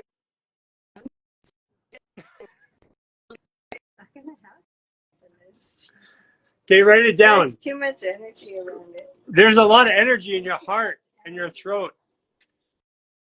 It's like Okay, I got you again. I'm just typing it into the chat because I don't know what's up. Yeah, there's a lot of energy around your heart and your throat right now. It's I'm around, sweating. yeah, it's around speaking your heart. Okay, type it. It's coming up here, waiting for it to come up. So we're gonna do this. Live by braille. Every time. I haven't seen kind of energy block in a Oh, February 13th. Yes. Okay. So you're a Sagittarius, um, Aquarius. So you're a 21 degree Aquarius. So basically, you're all about learning, education, sharing it with others. You're about adventure, new things, figuring things out, and you're in a breakthrough day of the month, which means that that's probably what it is. And for you, I can tell that it's about finally getting to express what's on your heart. very much so. But Garry, I have a request. This doesn't seem to work. I'm thinking of just going off for a second, coming back on. Okay, I'll do that. You think that might I'll do that. What's your handle again? It's so I see it. Okay, Megan, go ahead. Go off and go back on. I want to talk about it. I want to talk about the planes. Okay, go off and go back on. Yes, February 13th, 21 degrees, 21 degrees Aquarius. That's the Sagittarius Grandmaster Sagittarius and a master level Aquarius. That is a really powerful placement because Aquarius is all about equality, fairness. Aquarius is about technology, new. Aquarius is are all about exploration, and so are Sagittarius. And those two placements together are super powerful. Okay, let's see if she comes back on.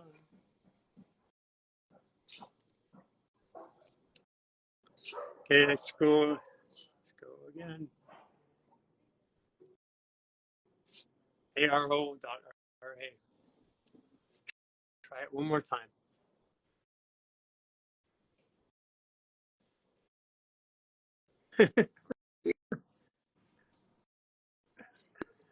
You have something important to tell me, I think, because there's so much friction getting through. So Megan, what kind of plane do you fly?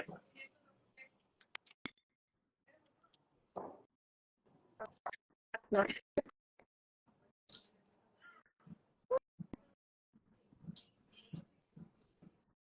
Oh, somebody said it's not the only live that isn't working. Somebody said it's coming in from.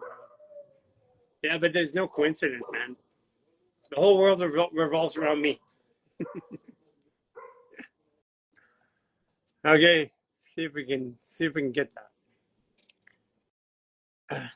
Kuala Lumpur. Sorry. One Aquarius to another. You love your energy. My sun is Chiron 28 degrees Sag. Oh my gosh. Your son's all about heart-based adventures, learning, helping others. Probably an obsession, like he has to do it.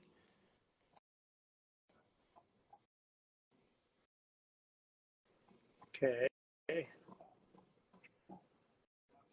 Is there somebody on my today? Can you look at my calendar? 1 second, guys.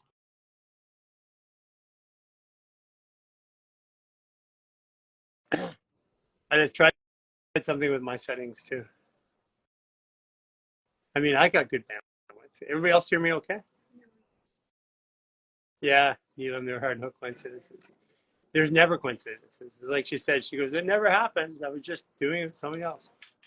Try one more time. Usually I find it's like something that somebody's not ready to hear yet, or something that it's not the time.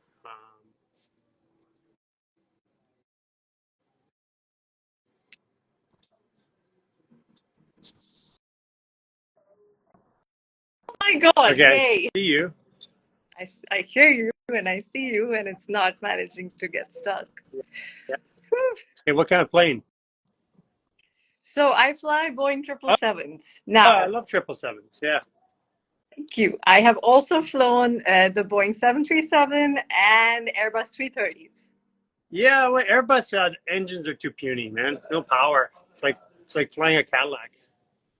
But the seats are super comfortable and way nicer for your back. Oh yeah, for sure. Yeah, 777 though. That's a nice plane. It I is a nice. the reason why that plane came to production on time is because in the mid '90s, I sold Boeing with a group of people a digital signature, which made a signature legally binding, so they could sign.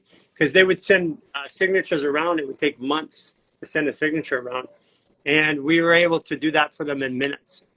And it's still the only legally binding signature on the public internet.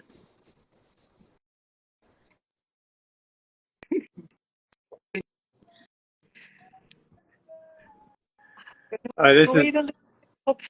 Oh, yeah, there you are. I feel a lot of energy in my heart, though. It's like something that you want to express.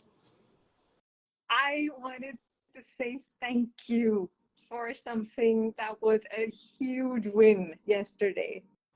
So I would love to. So what was it? Um, I'm just in picture.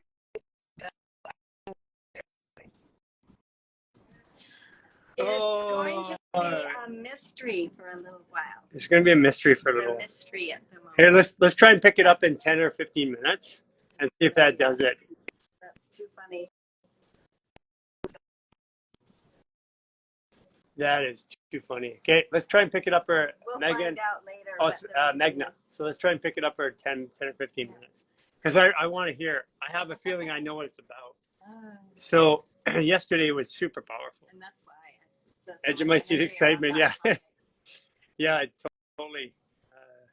Choppy video. Sorry. Okay, we'll come back there. We'll come back there, Meghan. Let's try. It's Meghan, right? Okay, let's go to. Don't give up. Don't give up. Okay, let's see if we can bring you up here. Please don't give up. Oh, doesn't look like it's gonna work again. Oh, it did. After all this time.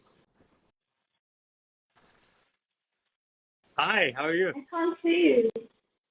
Can you see me? I can't see you. That's okay. We can see you perfectly. There's something going on with Instagram. What's your name? Ida. Ida. And Ida, we've been chatting on text for a while. Yeah, I'm really thankful to you, for guiding me through the process and all. Right. When's your birthday again? 11th March 1983. Okay, Pisces. There you go. And you're 19-degree Pisces or 20. So I'm 19. Yeah. 19?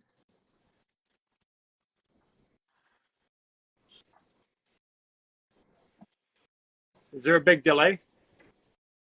Yeah, I mean, I just lagging a bit, Yeah, I think that was what was going on with Magna there. So tell everybody where you're from. I'm from Delhi, India, Yeah.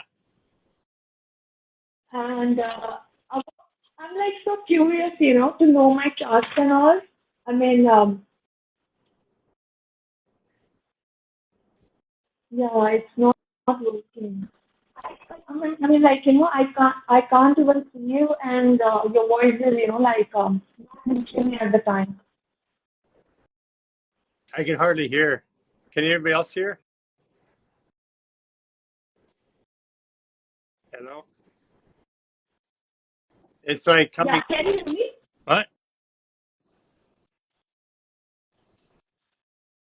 Oh, this is hilarious.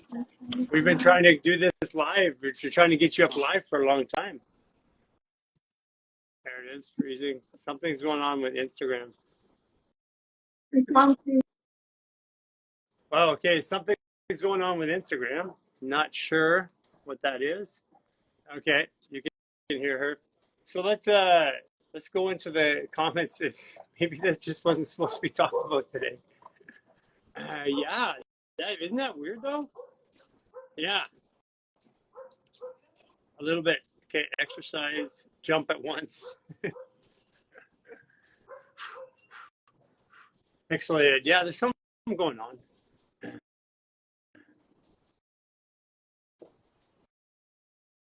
Can't hear. Yeah. Yeah, she dropped off. Yeah, there's something going on. I think no airplanes today. No, I'm going to try. I know I I want to try. Pixelated. Wow, I wonder what's going on. Cervical cancer scare. Yeah, cervical cancer. 28-day reset. Do the upper reset daily. Add 100 milligrams boron to the 28-day reset protocol. Bath in diatomaceous earth, Irish sea moss, diatomaceous earth, borax, and Epsom salts on a daily basis. Get the chemicals out of your diet. Cancer doesn't scare me. Yeah, I mean, it literally is just something the body can work itself through in my belief system. I believe that. I've seen, like, we have a mother that was just chatting on the group the other day. Leah Brown, she had her child had a 50% reduction since January in a brain cancer, just by doing the protocols. Been everywhere else, done everything else, and I get messages like that every single day, and now it's getting better and better. So, am I still pixelated? Wow.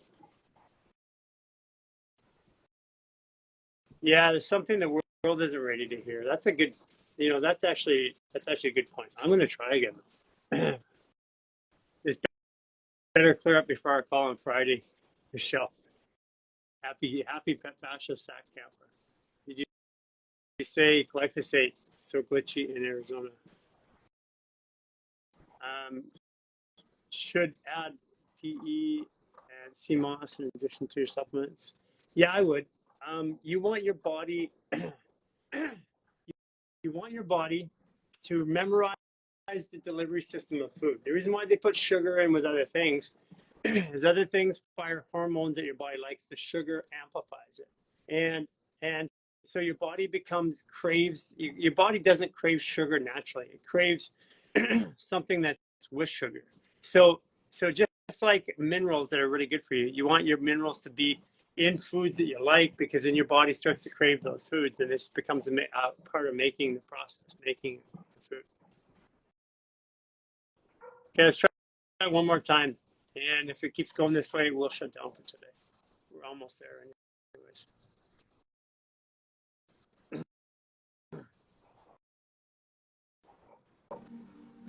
Oh, you're going. Excellent. Oh, look at that. Magna, you gotta do me a favor.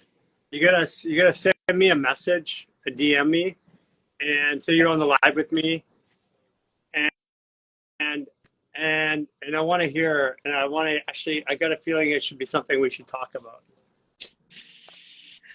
Okay, so you've got straight out after you got a DM me. Okay, so I can hear you now. Okay, so what did you want me to DM you, or do you want me to talk right now? Well, try and talk first. Okay, so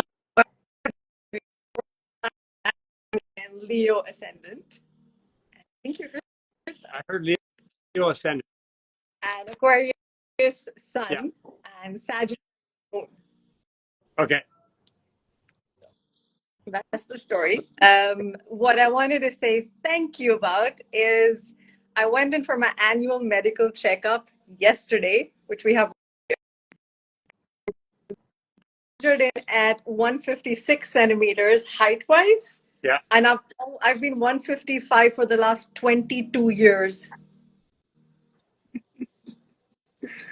Okay, I got it. You're growing.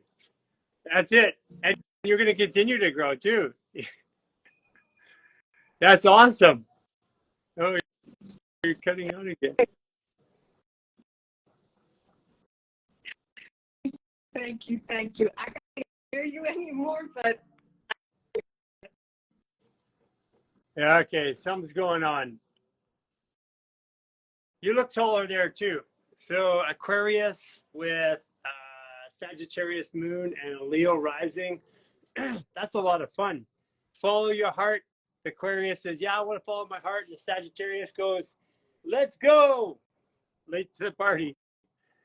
Out of all the Aquariuses I know, you're probably the funnest one to hang around. Yeah, guys, I really encourage you to measure yourself, take pictures, measure yourself, take pictures of your face.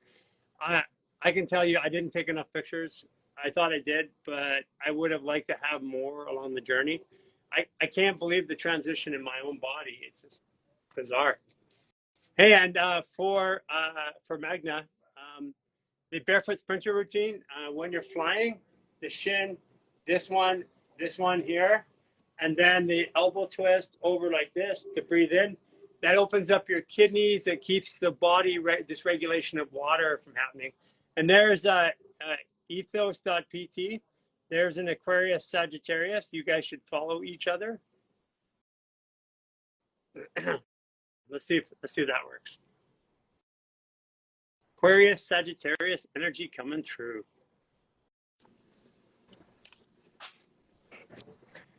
How's it going? Good. How are you? Good. Your birthday again? What day is it again? January 22nd. 22nd. Yeah. And so I'm an Aquarius. yeah, but you're 3 and I degree, right? Huh? What degree Aquarius? 5? 3? 1. Oh, 1. You're wow. Yeah, you're right on the cusp. And 1 degree Aquarius, and then your Sagittarius is in your rising. No, but I have it somewhere else. Sagittarius is my Virgo is rising. Oh, Virgo's rising. Okay, that's why you're a physio. Yeah, I think so. And what's funny is that I got injured literally the first year I started working. Seriously? Yeah. In 2010. Wow. Yeah, I had a pretty bad fall down the stairs, and that was a cascading effect with my entire body. And a few years later, you've been working for 13 years? Isn't there laws about starting children working? Children and working? Yeah, what do you mean? 13 years. You can't be that old. You don't look that old. I'll be 40 in January, actually. Oh my gosh. I keep thinking of you. Honestly, I keep thinking of you like 27, 28. That's where my brain goes all the time. Yeah. Well, I have a few more years than that. Yeah. Yeah. So it's an interesting story. How long did you? And by the way, Jason's a Sagittarius with Aquarius. So Jason had a skin condition that it was more driven by parasite worm. Yeah. But you had a skin condition. You had all over here, right? Yeah. Yeah, and that showed up in 2020. 2020. Yeah. And it happened when a lot of things were coming out and like on the surf, like to me at least, I was starting to realize a lot of stuff that's been happening all over the world and behind the scenes kind of thing. Yeah. And yeah, it was just literally everything was showing up externally on my skin, my face, my chest, my back. Yeah. So it was an expression of what was going on inside. How did that make sure. you? I mean, like you're a health professional, you work with people every day, and it shows up where people can see it. How did that make you feel? I was embarrassed, and it was just another way of like I was trying to hide my chest, hide my back. Yeah, because I was doing so many things to take care of myself, take care of my body, my mind, and all that. But then my external body was not reflecting what I felt I was doing. But I just had to heal in a different way. Yeah, well, that was the healing. It was the realization. Like at the core of it, I believe that we all know the truth, and we suppress. Like from the time we're little kids, you go up and you say, "Mom, what's wrong?" And they go, "Oh, nothing. I'm okay." Yeah. When they're really sick or in pain or whatever, and we lose our sense, we start pushing stuff down because it's not okay to ask and it's not okay to be emotional and have a problem. Absolutely. So then that stuff starts to come out. And, it's funny because the Age of Aquarius started in 2013. So 2012, December 21st. But the human perception cycle, every cell in the body dies and regenerates in 7 years. That's 2020. So as an Aquarius, when you come into Aquarius, that's when you start realizing everything and also getting rid of everything. Yeah, absolutely. Yeah, and even in my practice, I started, a lot of things were shifting in 2012, 2013. And I was starting to notice a bit of a shift with my clients to being way more open-minded to different things, and just even talking about just something basic like meditation. Back in 2010, you say meditation and they look at you crooked, and then by 2013 or so, people are starting to be like, oh yeah, I've tried it before. Yeah, I'm game to trying it again, and things like that. And now you talk about meditation, everyone. Yeah, everybody's got it meditating or thinking they should. Exactly. Well, that's part of what I've always felt my job is. In 2011, I brought essential oils into a clinical practice, and people are like, and then functional foods, like mushrooms and stuff like that. And people are like, what's this oil stuff? And then I'm like, I don't buy into that. And I'm like, okay, just smell it. And they're like, oh, wow. Yeah, I feel better. But we were pushing the edges and making it okay. And we're still doing it today. I mean, it's funny because Mary is like on a mission to catch me doing shit, right? So she catches me in my morning urine drink, and everybody, but that's pushing an envelope. But that sure is. Yeah. That envelope pushes the envelope. It makes it okay, because what came out of that post is all the people going, yeah, I do this and I've been doing it for there and I've seen this happen. Yeah, everyone's starting to show up and say like, hey, me too. Yeah. Absolutely. Yeah, but even just like right now, I've got a little bit of makeup on, and I still am dealing with some skin issues. And living in Alberta, it's so dry that everything is worse. Yeah. And the fluoride, now you have fluoride in your water there too. I thought we don't, but I know Calgary's going to start, I think next year or something like that. Sure, check it out. Because Calgary might have been off, but I looked at most of Alberta was. Okay. I checked a few months ago, but I'll check again. And vitamin C shower heads, the chlorine, and then you got forever chemicals in the water there heavily. I get my water from Canmore at the spring, at the natural spring. So Which I was wondering, like, do I even need to filter that? No, I mean the natural spring water is good. I I mean, I had some people that tested the water from the lakes, and it was actually really good. The trace amounts of chemicals were really low. I mean, the snow gets it, Yeah. but by the time it filters down through the rocks are a really good filtering mechanism. Yeah. Yeah. Okay. And you tested it when you were in Alberta, or Well, like this? I didn't. I've watched people testing it. Oh, So okay. I've had people send back reports because you can actually go get water and you can send it off for testing. But if you're still having, if you know, like if you go another like 6 months and you're still having skin issues, Yeah. then I would start to look at things like that. But you know, it's a high toxic environment. Alberta is a high toxic Oh, environment. yeah. And you know, I'm not the only one complaining about skin issues here, and even just like my gray hair showing up a lot more since I moved here. Yeah. And I've got so many people telling me the same thing, like, yeah, my mother's been here for 6 months and her hair's turning gray faster. I have a few other friends, same thing. It's just, I don't know what it is around here, but for some reason, like my skin is still pretty bad. Like my face, it doesn't look like that right now, Yeah. but yeah. It'll go But away. It'll but go away. from an emotional and psychological kind of perspective, I think it's also me showing up and Yeah. You know, showing you're up. getting rid of toxins too. So you know, welcoming it. I mean, like Yeah. see, my smile lines came up a couple years ago when I started doing this. Now they're starting to go away. Mm. Well, the fascia right through here, my stomach, Yeah.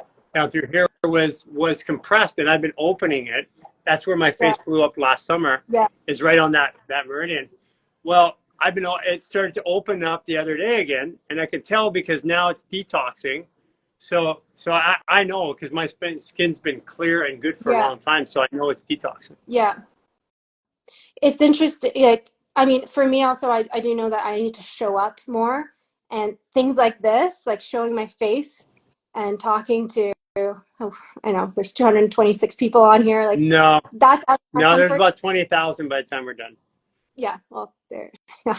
People watch it a lot of different ways. Yeah. So I'm just kind of pushing it and just like it's uncomfortable, but I'm still doing it. So I feel like that's part of my healing too. That Yeah. is. I mean, basically, that's what I was saying to Mary. I said, if you feel like you shouldn't post Do it, you it. probably should, Totally. because My first. I would say because it's when we made a commitment to be completely authentic, and that's a journey, because to be authentic, there's a lot of times where old habits or old patterns were kicking in, old ways of talking about things that eventually over years we stripped apart. But I can tell you that as I've showed up more authentically, my body changed, my life changed. Yeah. And it's quick. It happens Yeah. quickly. Yeah. Yeah. Well, especially right now, we are in action reaction. Like, we used to be able to get away with having shitty thoughts and having shitty words, and Yeah. we used to, because it would be months to years for manifestations to happen. But right now, manifesting in real time, and that's what you're seeing in your practice, is all of a sudden people come in. I've never had a problem, then all of a sudden I got a problem. It's like out of the blue. Yeah. Absolutely. Yeah. It's interesting you said the whole stomach meridian, because yeah, I do have some stuff around here. And the last 3 months, I've been getting like a little bit of acne, like right around All here. stomach, yeah. And Desire. had You're that. opening up your desires. Yeah. It's like, what do I desire? Yeah. We've had a lot of our desires repressed, and when we say desires, people always go right to carnal. But desire to show up differently, desire to have a different life, desire to have more romance, more community, desire to have more time for myself. Those are all desires that we've suppressed over the years because of the rules of society. And when we take an allergen, we put it in the body like a chemical. At first, the body reacts, but then after a while, it builds tolerance around it. Once we take it away and we put it back in, then all of a sudden the body freaks out. And that's what's happening is we've been suppressing our desires for a long time as a society. And now we're getting a chance to look at what they feel like. And then our body goes, I want to go over there. So the body has to, but I have to get rid of all this stuff between here and there. Yeah, absolutely. And I find that shift happens much, much faster. Like you're going to get like you said, with your skin, like blowing up, your face blowing up, you'll see it. And then within 24 hours, 48 hours, it's gone, right? Right. And this is the trick right now, because people, I get this all the time, even with people that I know that are supposedly that are working towards consciousness, understand their body, are trusting. They're like, they go, I got sick. And then they go get a test. And it's like and it's just rapidly downhill from them. That means that they're going to have to go through it again because they didn't trust their body. Their body's saying, okay, I'm going to push this out. I hope you trust me. And the body pushes it out. And they're like, no, something's wrong. I'm dying.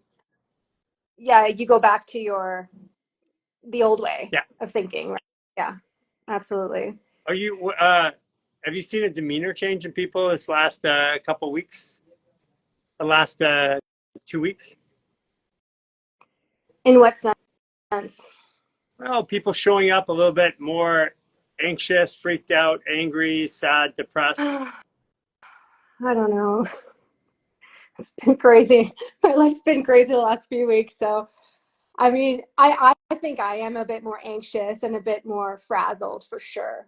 I am. Yeah. Okay. So it's just like being drunk at a drunk party. You don't even know if everybody else is drunk. Yeah, no, exactly. And like, Fair statement. Yeah, I feel a bit. Yeah. Yeah. We're all shedding. Pardon? We're all shedding, but as I said the word, a lot of people are going to think, oh, shedding from. Yeah. No, I also feel it's the end of the year, and in my practice, working as a practitioner, you get all these people coming in last minute to use their insurance, right? So everyone's coming in like, fix me, fix me, fix me. So I do see the frazzleness in like this time of year always. And now it's becoming a lot more obvious because I'm much more in tune with it. Yeah, well, you only, by the middle of December, you're in your 51 days before your birthday, or by the beginning of December, which means that at that time is like it's my annual solar return. Yeah. I have that 51-day period of which, for me, I feel it as almost like lethargic and depression. Mm-hmm. That's what, sorry, I used to feel it that way. I don't feel it that way now. I've noticed the change where I'm more reflective. But for me, I'm built as fire to go. Yeah. So when I'm not going, I feel like something's wrong. That's the way it used to be for me. And I've been learning to accept it. I've been enjoying that reflection time. Well, you're coming up to that time here shortly, which is probably, I guess, another 2 weeks for you. Probably. I haven't really counted yet, but actually, we might see you in January because we're going to be in Cancun for maybe a day or two. So I was trying to coordinate with Aisha, but I'll have to reach out to her again. Good. We can shoot some videos. Yeah. You know, what I like to do is here's what we do in physical therapy. Here are some things that you can do to enhance that. Yeah. Here's some things you can send the patient home. Yeah, absolutely. That would be really cool to do because I see a lot of things that with the fascial maneuvers that I can I kind of make it my own a little bit, especially with the partner maneuver. Yeah, it's pretty cool. And I've been discovering all these new things on me, and I'm like starting to give it to other people. I think there was one where, I don't know where I found it, but I came across it. The one where you're kind of, I'll try and show you here. Hold on. So you know this one here where you've got your hand on your hand, and the other one here, and then you're twisting like this. Yeah. So, twist. Yeah. Twist. I feel it personally a lot in my sacrum. And every time I give it to someone, nobody feels it. Nobody does. Yeah, it's because their hips are too locked. But that's part of a series that I want to train people on. It's the very first fascial maneuvers was called torque therapy. And we could take a patient who we've been trying to work on for like 3 months and nothing was happening. And 20 minutes later, like a patient who wasn't walking walked. But the most powerful of them all, but if it's done, they get addicted to doing it, and then they don't go to do the deeper work. So if you use like a spongy ball and do this on a patient, you twist the right one forward, left one back, and just hold that on their hips, like reach over them, twist like this, and push in and twist, and hold that. What you'll do is, and then you do the same thing opposite on the right where the tip fib is. Yeah. And the same one on the ankles. Yeah. That's a good idea about that. But I found another way of doing it. So if you put your hand right over your iliac crest here, like right on your hip, like on your pelvis, twist forward with the right. Actually, I have to have my thumb forward like this and twist backwards. Oh, I like that. And that's awesome. You can also crisscross your legs. Oh yeah. And then rotate. It's pretty juicy. Oh, that'll actually change the height, the hip height discrepancy. Yeah. I love that. Oh, that's excellent. Because eventually what that's doing when you do it on the sides, it's taking that fascia that's going over there anyways and it's loosening it up. Yeah, yeah. That's an excellent one. Do a video on that. Yeah, I'll do one. I'll do one. Yeah, you got to, got a problem with your hip mobility, hip height discrepancy. Here, try this. Yeah. Okay, cool. I will definitely do that one. But you know what? It's interesting because, I had my injury back in 2010 where I fell down the stairs and pelvis was off, then was my thoracic spine, then my neck, a shoulder, hip, everything. Like it was just a cascading effect. And my boss at the time, he told me, he's like, you know what? You're going through all this pain right now so that you can become a better practitioner, so that you I like really your boss. understand that. Yeah, that was my old boss. He was great, but yeah. Yeah, I like the way he thinks. But it's true because, you name it, I had that pain, and I just feel like I can understand when people say a certain thing and they don't have the words. Sometimes it's a feeling. Like exactly. Yeah, that's why I'm ready to let that go. I said honestly, that's why I'm so good with the body. There's not a pain in the body I don't think I haven't had. Even like I joke with Claire the other day because talking about breast implants and all that. Well, I had bilateral gynecomastia. I actually had it. I can relate. I can actually relate to women who have had implants, right? Because I've had the same surgery, basically. Yeah, that's hilarious. Yeah. I have one question to ask you. It's kind of weird. So right around here, on and off, I got it right now. I get like a little bump. It almost feels like I have like an ant that's like right here in my hair and just kind of tickling.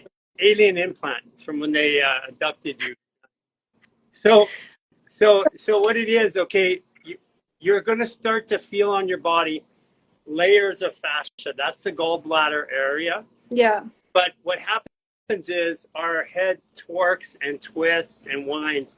And so I do a lot of this. I do a lot of grabbing here, pulling back like this, and then squatting. I actually will change my part. Like when my hairstylist will come in and goes, your part's a little messed up. And I go, just give me a second. I actually rebuilt my part. Yeah.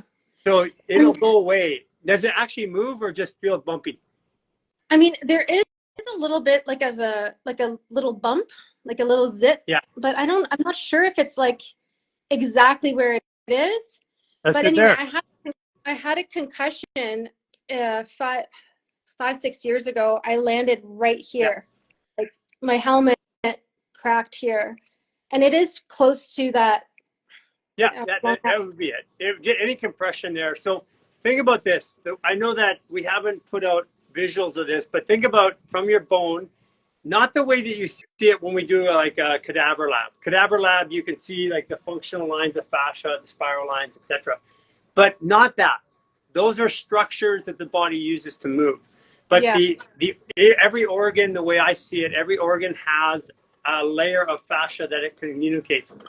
And it goes around the bone, like in the femur, like a ham bone, around like this.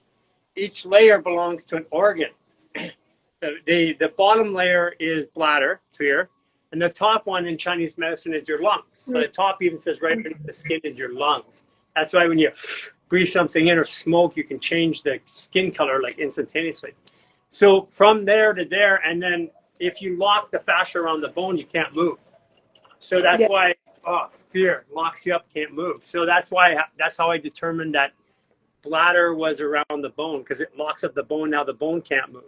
So there's 10 layers of fascia between 10 functional movement layers between your bone and the skin, one for each organ.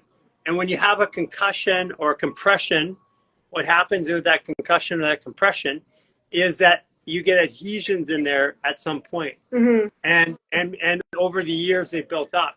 Some of those adhesions, if you get into your scalp, you'll feel like, oh, I can't move that part of my scalp. Yeah, and that's what I like when my face blew up over, I couldn't move this whole area here. But my face blew up and then this all moved. Interesting. Because the pressure over here released the layers on that side, which forced the layers all around the head to open up.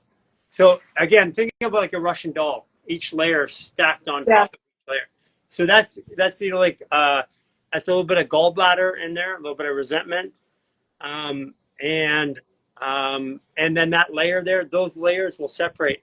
When you come here in January and you actually touch our body, yeah, I mean, you touch a lot of bodies. You'll go like, at first you go, whoa, that feels weird.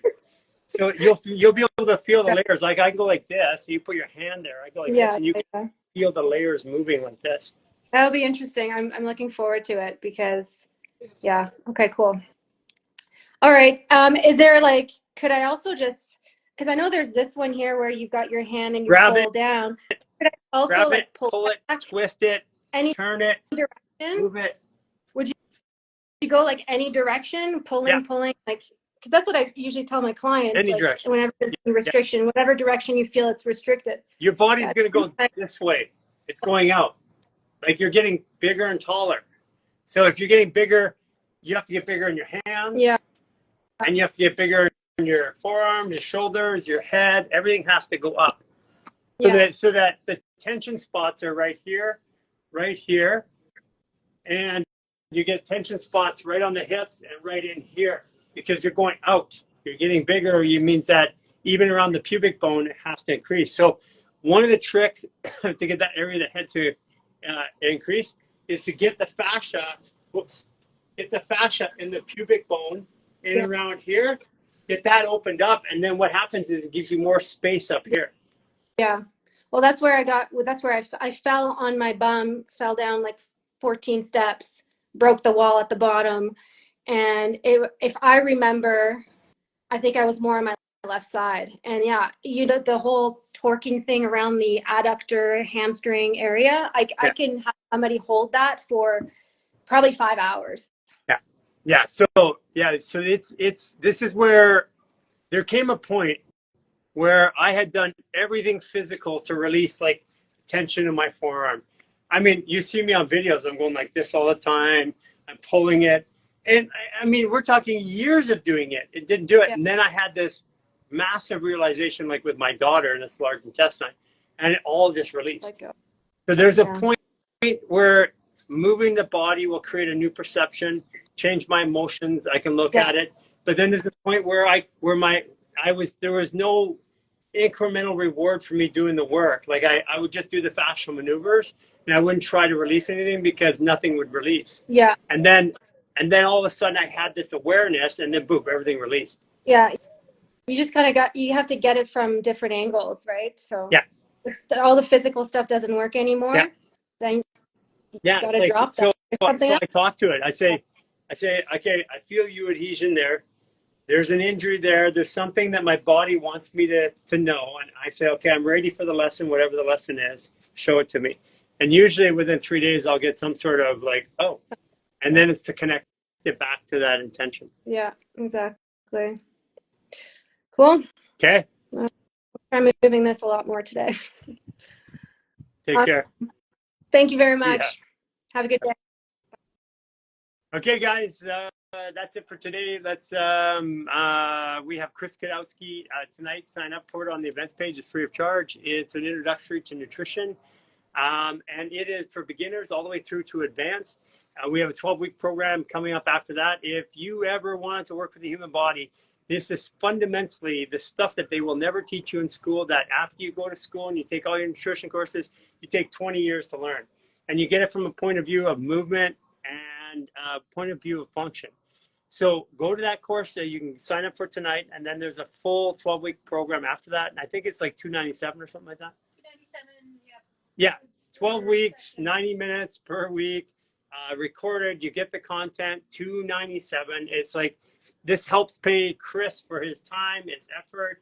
He get a copy of the pain Bibles and the nutrition, the death of dieting, and stuff like that. So, so go ahead, do that. Go over to our YouTube and please subscribe. Do it right now. Like, don't even think about it. Just go to YouTube, hit subscribe, hit the bell for notifications. We're putting all of our energy and effort there now, and you're going to see a whole big change. Actually, if you go check it out today, you already see a change. And go subscribe to our Fascial Maneuvers page. Go to Fascial Maneuvers and on Instagram. Go subscribe there, follow that page too, and you're going to start to see more community events. You're going to see most of the fascial maneuvers and help and self-help and all of the physios and lifestyle artists, like we're just talking to Christine. We'll see them that are there. And in addition to that, go to our new website and check out all the new releases, check out our partners and all that stuff there. You will find out there are tons and tons of stuff. We have more content than you could ever get through. We basically documented the last 4 years of our life, and we're going to continue to do so. And if you haven't done it yet, 28-day reset. If you're a practitioner, 28-day reset, lifestyle artist program, and that's when you get to interact with us. Take care, everybody. Have a fantastic day. Appreciate all of you. Bye.